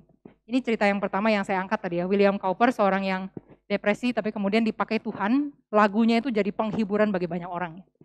Next. Kita masuk ke zaman black spirituals. Jadi kalau kita lihat black gitu, itu berarti orang kulit hitam. Jadi di zaman ini lagu-lagunya itu biasanya model-modelnya mirip-mirip seperti ini ya. Go tell it on the mountain. Jadi di gunung gitu. Kenapa? Karena mereka kan dulu kerja di ladang, kerja di gunung, di alam gitu. Jadi biasanya ceritanya tuh banyak yang pakai prinsip-prinsip seperti ini. Go tell it on the mountain. Pergi kabarkan di gunung. Kenapa ya? Karena mereka konteksnya begitu ya. Over the hills and everywhere. Di bukit-bukit yang banyak dan segala tempat. Go tell it on the mountain. Kabarkan apa? That Jesus Christ is born. Karena Yesus sudah lahir. Terus baru di bawahnya ini mulai masuk ke baitnya. Jadi depannya tuh ref dulu ya. Ke baitnya, waktu gembala-gembala itu sedang menjaga dombanya, di waktu di tengah-tengah malam, domba-domba itu cuma ada suara-suara domba lah kira-kira ya. Malam yang sunyi. Lalu datanglah sekumpulan malaikat. Jadi sekumpulan malaikat yang besar itu datang dengan menyanyikan puji-pujian. Dan muncullah terang yang bercahaya, holy light dia bilang ya, terang yang kudus. Karena ya bayangkanlah itu malam-malam, dulu kan nggak ada lampu begini ya. Jadi mereka terang cahaya itu dari mana? Dari itu api unggun kira-kira. Dan tiba-tiba mereka tuh lihat terang yang besar, mungkin seperti siang jadinya. Jadi suatu terang yang besar menerangi mereka, mungkin terasa seperti siang hari. Nah itu digambarkan di dalam lagu ini. Nah kalau kita lihat modelnya lagu ini, biasanya tuh dia punya ref. Jadi dia udah mulai punya kalimat-kalimat yang berulang-ulang. Belum ref lah ya, cuman bisa dibilang kalimat yang berulang-ulang. Kayak gini ya, go tell it on the mountain, go tell it on the mountain, go tell it on the mountain. Itu kan kalimat yang terus diulang-ulang. Kenapa? Karena memang konteksnya zaman itu, ini kan dituliskan oleh orang kulit hitam, ya pasti untuk orang kulit hitam juga. Orang kulit hitam kan adalah dulu orang-orang yang masih diperbudak, jadi memang mereka kasihan sekali yang nggak bisa sekolah, nggak bisa baca, akhirnya ya cuma bisa dengar aja. Dan susah kan kalau mereka suruh hafal seluruh bait begini. Jadi akhirnya mereka pakai kalimat berulang-ulang supaya mereka tuh bisa, orang-orang kulit hitam tuh bisa langsung inget di otaknya. Nanti mereka pulang dari kebaktian tuh bisa langsung nyanyikan itu di rumah. Jadi prinsip firman tuh bisa mereka terima dari lagu-lagu yang tadi berulang-ulang. Kan nanti biasanya orang-orang begini akan pulang akan nyanyi, go tell it on the mountain, mereka akan begitu. Jadi banyak dilakukan repetisi supaya orang itu bisa mengerti ulang-ulang ya. Nextnya saya ada kasih lagu satu lagi nggak ya? Oke, balik dulu ya sebelumnya. Nah lagu kedua yang saya kasih contoh itu sebenarnya lagu Hadir Kau. Hadir Kau waktu Tuhan disalib. Itu saya nggak masukin ke slide ya. Itu lagunya juga repetisi. Jadi kan hadir Kau waktu Tuhan disalib. Terus kalimat keduanya apa? Sama kan? Hadir Kau waktu Tuhan disalib. Kalimat ketiga, oh itu membuat aku gentar. Ulang lagi, gentar. Ulang lagi, gentar. Kalimat berikutnya apa? Hadir Kau waktu Tuhan disalib. Jadi kita lihat ya, pengulangan supaya mudah dihafal. Kira-kira begitu, mudah dihafal, mudah dibawa pulang, mudah mereka ingat terus. Jadi karena begini mereka pulang, mereka kan langsung ingat kan bagaimana khotbah yang tadi. Misalnya khotbah tentang penyaliban Tuhan, saya dulu nggak ada di sana, kalau saya hadir di sana saya akan rasa seperti apa dan seterusnya. Next, kita masuk ke zaman gospel song. Nah ini lagu-lagu yang mungkin lebih panjang daripada lagu-lagu yang sebelumnya. Nah zaman gospel song itu punya ciri-ciri mereka punya ref. Jadi nanti kita akan lihat ya contohnya, mereka ada ref, terus pakai melodi yang sangat sederhana. Karena ini di zaman-zamannya ada KKR besar. Jadi mereka kan memperkenalkan lagu ya, kayak Patong bikin lagu untuk anak-anak kan semua pendek-pendek, sederhana, lalu ada refnya dan ya bisa diulang-ulang kira-kira seperti itu. Dan biasanya bagian ref itu dinyanyikan oleh jemaat, karena di zaman dulu mereka kalau KKR itu pasti banyak kepada orang kalangan bawah, pekerja-pekerja pabrik, mereka yang nggak bisa baca, nggak bisa sekolah, jadi mereka nggak bisa baca. Kalau dikasih teks lagu begini mereka ya percuma gitu, nggak bisa baca. Akhirnya mereka bikin yang namanya ref-ref supaya mereka bisa menyanyikan juga. Jadi jemaat itu bisa ikut menyanyikan dengan si pembawa acara di depan, dengan si pendetanya atau hamba Tuhannya di depan.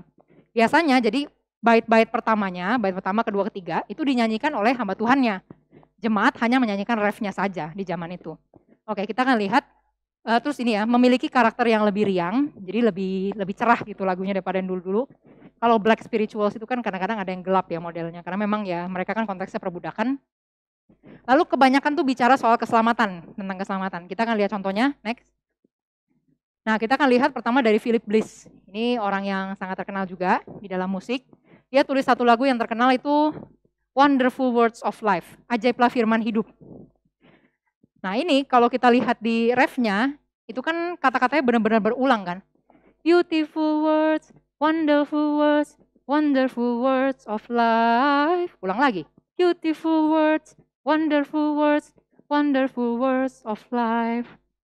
Jadi modelnya biasa, si pembawa acara atau si MC-nya itu hanya nyanyi bagian depannya. Jadi sing them over again to me, wonderful words of life. Let me more of their beauty see, wonderful words of life. Words of life and beauty, teach me faith and beauty. Beautiful words, wonderful words. Ya, saya kurang menggerakkan ya, harusnya jemaat nyanyi juga sama saya. Gitu. Ya, jadi konteksnya seperti itu. Jemaat itu akan menyanyikan bagian refnya. Jadi nanti mereka akan nunggu-nunggu gitu. Kapan bagian saya? Begitu ref mereka akan langsung beautiful words, wonderful words. Begitu cara mereka penginjilan dulu. Ya, next. Kita lihat lagu yang berikutnya. Horatio G. Spafford, ini yang tadi saya cerita ya. Ini seorang yang hidupnya sangat menyedihkan gitu. Tetapi karena ada Tuhan ya hidupnya jadi nggak menyedihkan gitu. Karena Tuhan menyertai dia. Ini juga ada refnya. Refnya benar-benar cuma satu kalimat gitu. It is well with my soul, gitu aja. Jadi nanti si penyanyi akan nyanyikan, when peace like a river attended my way. Lalu nanti jemaat hanya akan nyanyi, it is well with my soul. Itu model-model dari gospel song. Next. Yang berikutnya Ira DeSancey. Nah ini kalau kita lihat di lagu-lagu himne juga banyak sekali ya ketemu namanya Ira DeSancey. Dia itu banyak tuliskan melodi-melodi. Tapi kadang-kadang dia juga tulis lagu ya. Jadi kayak ini The Cleansing Fountain. Saya personally nggak tahu judul Indonesianya apa gitu. Dia tuliskan ini. Dan dia sebenarnya banyak bekerja sama dengan D.L. Moody. Jadi D.L. Moody itu pengkhotbah yang sangat terkenal saat itu. Dia kan bikin KKR. Dan dia tuh bawa isi ini, Ira DeSancey. Dia seorang penyanyi memang. Bukan penyanyi, tapi dia nyanyinya bagus. Akhirnya diundang sama D.L. Moody. Ayo ikut saya penginjilan, kamu nanti akan nyanyi di setiap KKR saya. Kira-kira begitu. Kalau kita ingat Kapin, itu kan seperti Patong bawa Ibu Lincoln. Jadi Ibu Lincoln yang nyanyikan. Ya mirip-mirip seperti itu. D.L. Moody bawa Ira DeSancey. Lalu dia kerjasama banyak sekali dengan D.L. Moody, dan akhirnya dia kumpulkan banyak lagu-lagu himne. Salah satunya lagu himne dari Fanny Crosby. Fanny Crosby itu disebut sebagai the queen of gospel hymn. Jadi dia seorang yang sangat besar di dalam zamannya ini. Dia banyak sekali tulis lagu-lagu. Ini saya kasih contoh hanya sedikit ya. Take the world but give me Jesus, mungkin kita tahu. Terus Jaminan Mulia, sungguh dan pasti jaminanku, itu ada refnya. Lalu Kelak Kulihat Wajahnya. Lalu yang ketiga, yang berikutnya Selamat di Tangan Yesus. Coba next. Nah kita akan lihat satu lagu ini ya, Selamat di Tangan Yesus. Lagu ini backgroundnya, kita lihat backgroundnya Fanny Crosby ya, dia seorang yang terlahir buta. Jadi dia terlahir tidak buta. Jadi dia seorang yang sehat gitu waktu lahir, bayi yang normal, bayi yang sehat. Tapi kemudian dia kena demam tinggi, lalu datang dokter, dokter itu kasih salep yang akhirnya membuat matanya buta. Jadi ini dia buta tuh bukan karena dia dilahirkan buta, tapi karena malpraktik dokter. Tetapi seorang yang buta ini, dia menuliskan banyak sekali himne, ribuan, bahkan yang bisa nyaingin dia tuh dikatakan cuma Charles Wesley, karena dia tulis banyak juga. Banyak yang bilang Fanny Crosby itu tulis sekitar 8.000 lagu, 9.000, ada yang bilang juga hanya 6.500 dan seterusnya. Intinya dia tulis banyak sekali, ribuan lagu. Itu saya nggak bisa bayangkan, itu dia satu hari bisa tulis berapa banyak lagu kira-kira. Biasanya lagu-lagu dia itu ini ya, didasarkan pada cerita-cerita yang dia alami. Jadi misalnya nanti dia ketemu orang, dia ngobrol sama orang itu, lalu orang itu katakan apa, lalu dia terinspirasi, lalu muncullah lagu. Nah lagu yang ini, Selamat di Tangan Yesus, itu dia muncul dari cerita yang tragis ya dalam hidupnya. Jadi Fanny Crosby seorang yang buta, dia menikah juga dengan suaminya buta. Jadi mereka keluarga yang buta dua-duanya. Lalu mereka punya seorang bayi, katanya bayinya sih sehat, jadi semuanya lengkap, normal, semua sehat. Tapi kemudian di usia muda bayinya itu meninggal. Dan sejak saat itu Fanny memang nggak pernah bicara lagi soal bayinya. Jadi mungkin memang juga orang nggak ada yang pernah berani tanya sama dia gitu ya. Gimana kondisi kamu dan seterusnya. Dia memendam itu gitu. Jadi didiamkan. Lalu sampai satu waktu ada seorang yang datang ke dia gitu, minta tolong tuliskan dia lagu. Saya pernah tulis juga nih di latar belakang lagu ya, kalau Bapak Ibu pernah lihat. Kemudian dia muncul kalimat-kalimat ini, akhirnya dia tuliskan lagu Selamat di Tangan Yesus.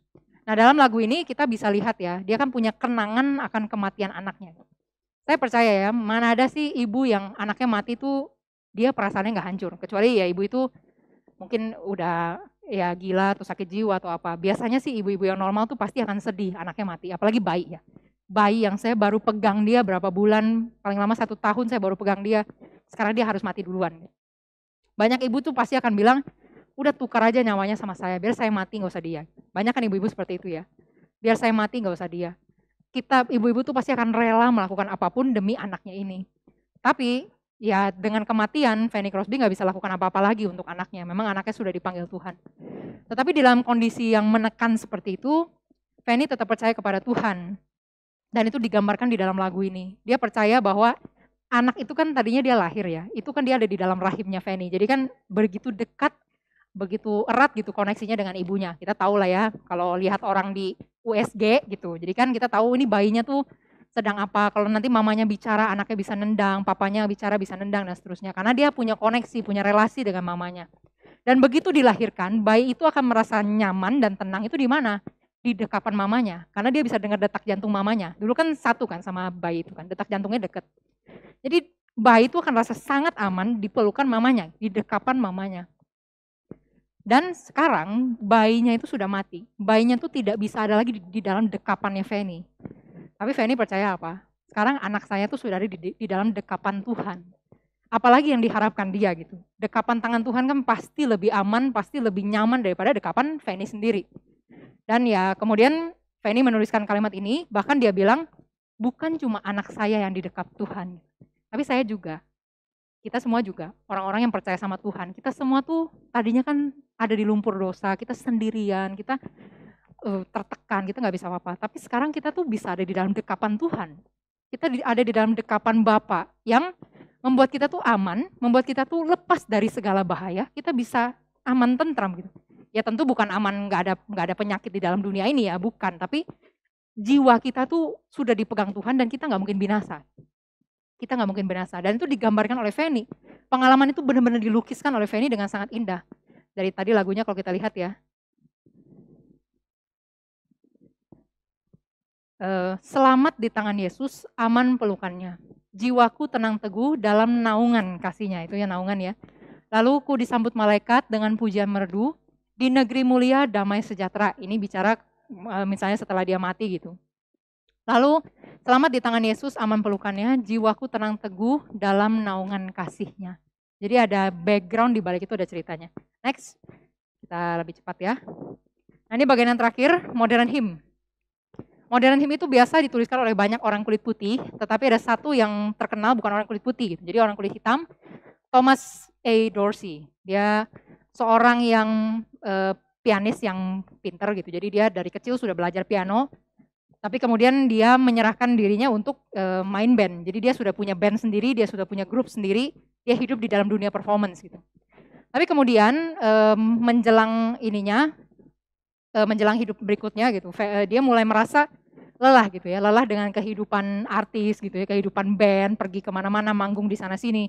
Dia mulai lelah dan ya singkat cerita akhirnya dia menyerahkan dirinya untuk pindah ke dalam musik-musik Kristen. Dan dia juga ya, karena seorang pemain band, dia kan pasti ngerti banget musik-musik jazz. Nah dia akhirnya mulai menuliskan lagu-lagu tuh mulai dicampur ya, hymn dicampur dengan jazz gitu. Itu lagu-lagu model dia. Maka nanti kita akan lihat tuh modelnya sedikit-sedikit jazz. Maka muncullah yang disebut dengan modern hymn. Nah ini hymn yang ya kalau dari Thomas Dorsey itu mulai dicampur dengan jazz. Salah satu lagunya yang terkenal itu adalah Precious Lord. Nah ini lagunya kalau kita lihat ya. Precious Lord, take my hand, peganglah tanganku, tuntun saya, bantu saya berdiri gitu, tolong saya berdiri. Saya lelah, saya lemah, dan saya terluka. Terus through the storm, melalui badai, melalui malam yang gelap, Tuhan tuntunlah saya menuju kepada terang.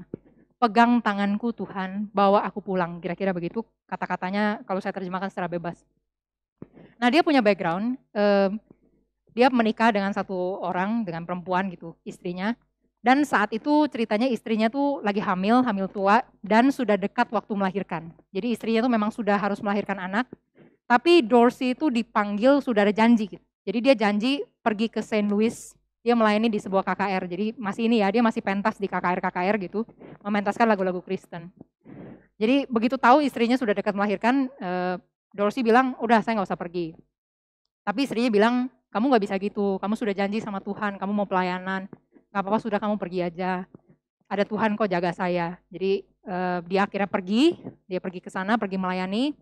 Lalu malam itu juga di atas panggung setelah dia selesai pentas ada orang yang kasih telegram. Telegram tuh yang kecil gitu ya. Telegram dikasih dan di sana dicatat bahwa istrinya tuh mati setelah melahirkan. Lalu ya di dalam malam yang begitu duka itu dia langsung pulang segera untuk lihat istrinya dan dia lihat bayi laki-lakinya tuh lahir sehat. Jadi ini bayi laki-laki terlahir sehat, semua lengkap, semua baik. Tapi ternyata bayinya malam itu juga meninggal. Malam itu juga dipanggil Tuhan. Dan keesokan harinya atau beberapa hari berikutnya, saya agak lupa ya detailnya. Dorsey itu kemudian menguburkan istri dan anak-anaknya di dalam satu peti yang sama. Jadi kita bisa rasakan ya duka seorang suami yang baru punya anak pertama, mungkin juga pernikahannya belum lama dengan istrinya itu. Lalu beberapa hari kemudian dia menjumpai seorang temannya namanya Profesor Fire, tulisannya gini. Kelihatan ya. Profesor Fire, dia ketemu sama ini lalu diajak keliling kampus karena dia profesor, dia ada di satu kampus, dia keliling kampus lalu lihat ada ruang musik. Nah di situ Dorsey masuk, dia duduk di atas piano itu dan dia mulai mainkan satu lagu. Itu di dalam KRI ada, judulnya Haruskah Yesus Tanggung Beban Itu. Coba kita lihat ya. Dia mainkan lagu itu. Haruskah Ia pikul salib 268. Haruskah ia pikul salib? Nah dia mainkan lagu ini dan ya dia kan pemain jazz ya, jadi kan pasti banyak variasi, banyak apa. Dan ya suddenly gitu, tiba-tiba dia menemukan melodi-melodi yang dia belum pernah main dari lagu itu. Dan kemudian dia mulai ganti kata-katanya jadi Blessed Lord, Blessed Lord. Lalu si Profesor Fear ini bilang, gimana kalau kamu ganti jadi Precious Lord gitu. Jadi Precious Lord. Lalu kemudian Dorsey akhirnya mengganti jadi Precious Lord dan kemudian dia mulai tuliskan lagu ini. Jadi kalau kita lihat kata-katanya tadi ya, Precious Lord, take my hand, let me on, let me stand. Jadi kita tahu backgroundnya. Kenapa dia harus nyanyi lagu ini? Kenapa dia ciptakan lagu seperti ini? Karena dia sedang ada di dalam keterpurukan. Dia sedang di dalam kesedihan. Dan dia tuh mengaku apa? Saya tuh nggak bisa berdiri bahkan gitu. Ya pasti bukan tubuhnya nggak bisa berdiri ya, tapi pasti jiwanya itu sudah begitu duka gitu ya. Saya nggak bisa berdiri gitu. Dan Tuhan tolong saya berdiri. Saya sudah capek, I am tired. Saya juga lemah. I am worn, saya juga terluka gitu. Saya udah lemes itu, pudar, makin hilang sudah nggak ini lagi gitu. Through the storm, through the night. Tolong saya lewati apa? Lewati badai. Jadi badai itu kan pasti sesuatu yang mengerikan, yang seorang siapapun nggak mau masuk ke dalam badai. Lalu through the night. Night itu kan pasti penggambaran bukan night yang indah gitu. Yang indah tuh apa ya? Sunny day, kira-kira gitu. langit siang yang cerah. Night itu sesuatu yang gelap. Jadi bagi dia, saya sekarang ada di dalam badai Tuhan. Saya sekarang ada di dalam kegelapan. Dan Tuhan tolong tuntun saya kepada terang. Take my hand. Precious Lord, lead me home. Itu lagunya Thomas Dorsey. Nah, Bapak Ibu sekalian, lagu-lagu seperti ini itu yang disebut sebagai lagu-lagu kebangunan rohani sebenarnya. Berbeda dengan lagu-lagu biasa. Lagu yang bisa menghibur baik si penulisnya maupun juga orang yang menyanyikan lagu itu di zaman-zaman berikutnya. Lagu yang mendorong manusia untuk lebih kenal Tuhan, lebih percaya kepada Tuhan. Musik gereja itu adalah musik yang saya simpulkan ya, musik yang baik dan dituliskan dengan pergumulan yang benar terhadap firman Tuhan. Jenis musiknya bisa beda-beda, kita tahu tadi ada himno di Injili, ada gospel song, ada modern hymn. Tetapi semuanya itu adalah respon dari apa yang Tuhan sudah kerjakan dalam diri seorang tersebut. Musik yang keluar itu sekarang seringkali tanpa pergumulan yang benar terhadap firman Tuhan. Dan ya seringkali nggak layak dimasukin di dalam gereja punya ibadah. Saya mengutip dari pendeta Stephen Tong. Dia pernah mengatakan musik yang baik itu adalah anugerah Tuhan. Mau sehebat apapun orang itu tulis musik, dia tidak akan bisa bertahan musiknya kalau itu bukan diberikan oleh Tuhan. Tapi kalau itu diberikan oleh Tuhan, sesederhana apapun musiknya, itu tak lekang di telan masa. Karena memang itu pemberian Tuhan khusus untuk mempertumbuhkan jemaat Tuhan. Nah, kita tahu musik gereja adalah anugerah Tuhan yang Tuhan percayakan kepada kita.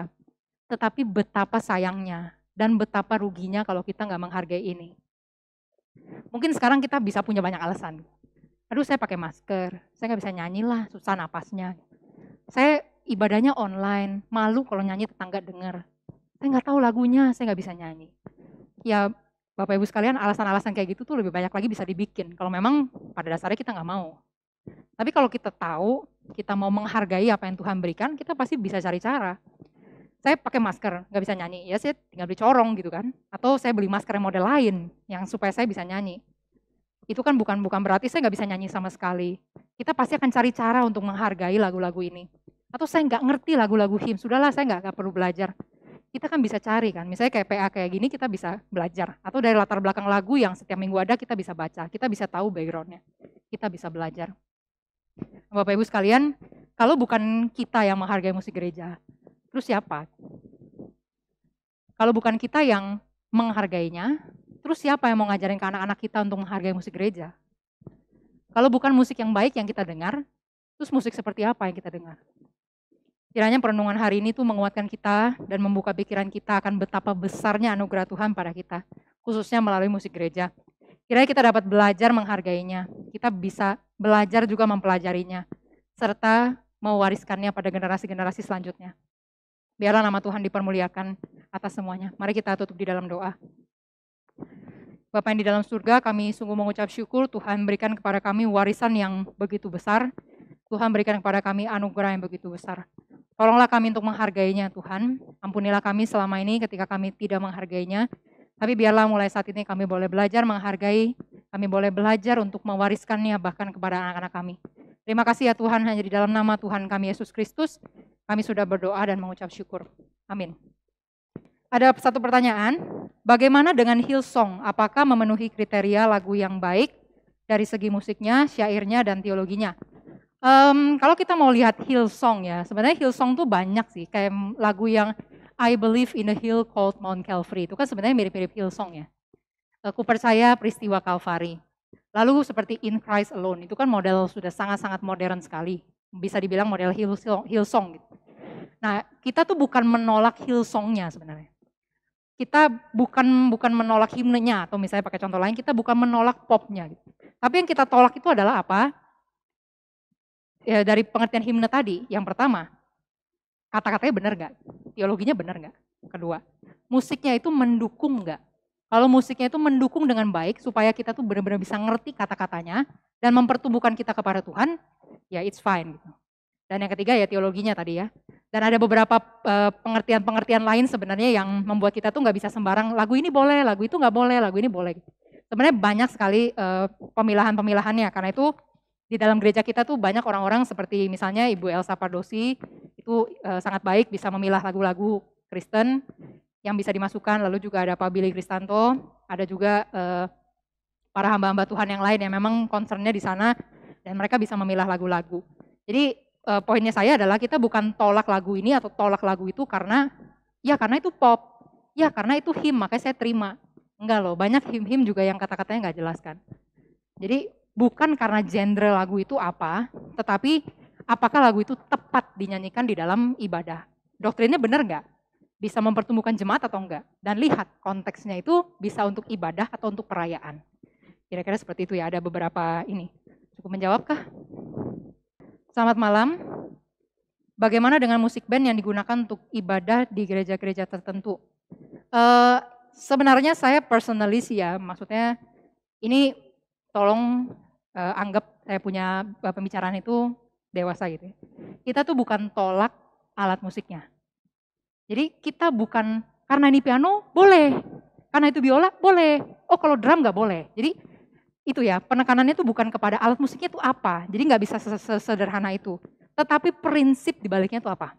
Kalau piano, itu prinsipnya apa? Memang itu kan development yang paling tinggi dari alat-alat musik yang lain. Seperti tadi saya bilang ya, harpsichord, itu nenek moyangnya piano, cuman kemudian di-develop, dikembangkan lagi akhirnya jadi piano, dan ini bisa mendukung kita punya nyanyian kepada Tuhan. Kalau drum itu dia punya prinsip itu apa? Yang model seperti ini. Biasa drum itu akan sangat cocok dinyanyikan untuk lagu-lagu pop atau misalnya lagu-lagu rock. Kenapa? Karena ini penekanannya kalau kita lihat di drum ya, dung tak, dung tak, dung tak. Nah itulah kenapa kita tolak beberapa alat musik itu, bukan karena alat musiknya tuh buruk, bukan.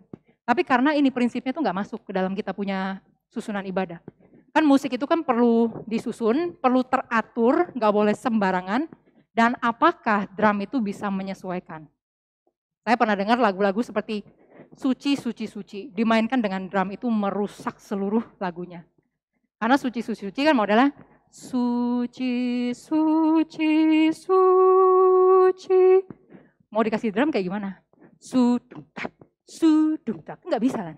Jadi kenapa kita nggak pakai band itu ya, maksudnya beberapa alat musik seperti itu, bukan karena oh itu bidat apa bukan, karena dia nggak bisa mendukung jemaat punya ibadah yang sungguh-sungguh.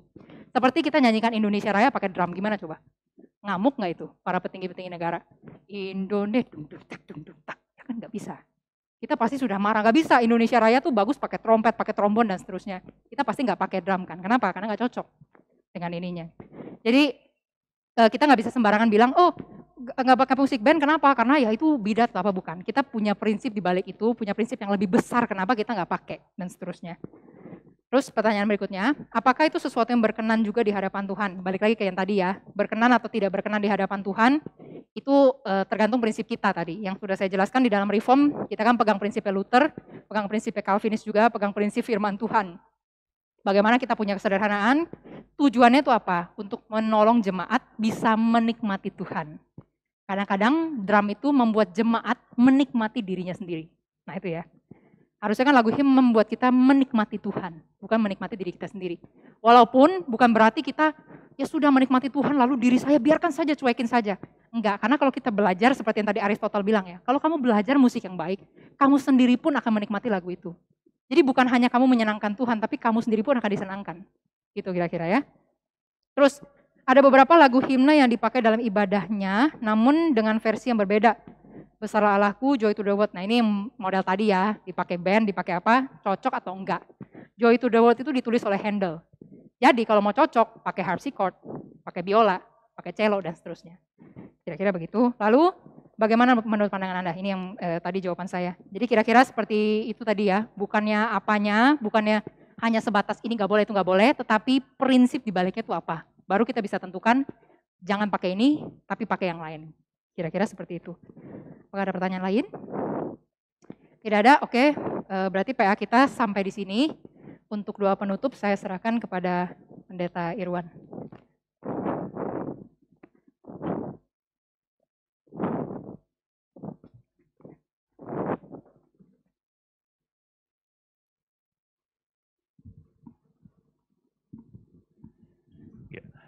Mari kita sama-sama berdoa. Kami sungguh bersyukur Tuhan dengan segala sesuatu yang Tuhan boleh bukakan kepada setiap kami.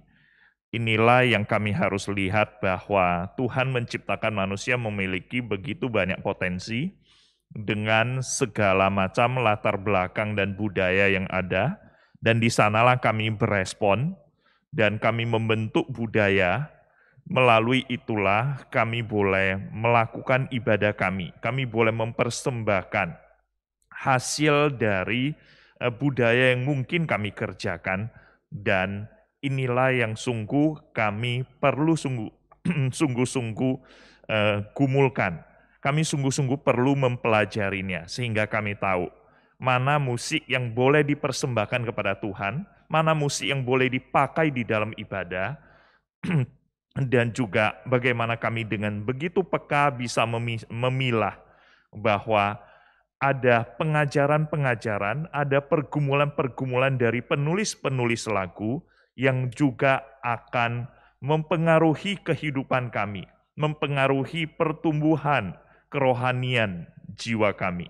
Kami ingin datang ke hadapan-Mu, kami sungguh berharap Tuhan Engkau sendiri yang boleh menyatakan penyertaan dan anugerah-Mu, sehingga setiap anak-anak Tuhan setelah belajar seperti ini, mereka akan semakin limpah, memiliki pengalaman bersama Tuhan dan tahu bagaimana hidup mereka yang perlu mereka pakai bagi kemuliaan nama-Mu. Kami ingin serahkan ke dalam tangan Tuhan. Dan kami harus bersyukur untuk kesempatan kami berbagian di dalam pekerjaan Tuhan melalui persembahan yang boleh dikumpulkan. Tuhan, kiranya Engkau sendiri yang akan memakainya bagi perluasan kerajaan-Mu. Dan kami hanya berharap kiranya Tuhan yang akan terus memberikan kami kerinduan dan sukacita pada saat kami akan datang ke rumah Tuhan besok di hari Minggu. Dengan semua kondisi yang mungkin serba waspada dan sangat was-was, kami sungguh mengharapkan Tuhan kiranya Engkau yang akan memberikan kami damai sejahtera-Mu, sehingga kami tahu kami akan melangkah dengan iman dan kami akan datang ke dalam ibadah kami untuk boleh menyatakan itulah kerinduan dari jiwa kami. Kami ingin datang ke hadapan-Mu, kami sungguh serahkan semuanya ke dalam tangan-Mu. Hanya di dalam nama anak-Mu Tuhan Yesus, penebus kami dan juru selamat kami yang hidup, kami berdoa, kami berserah, dan kami memohon. Amin.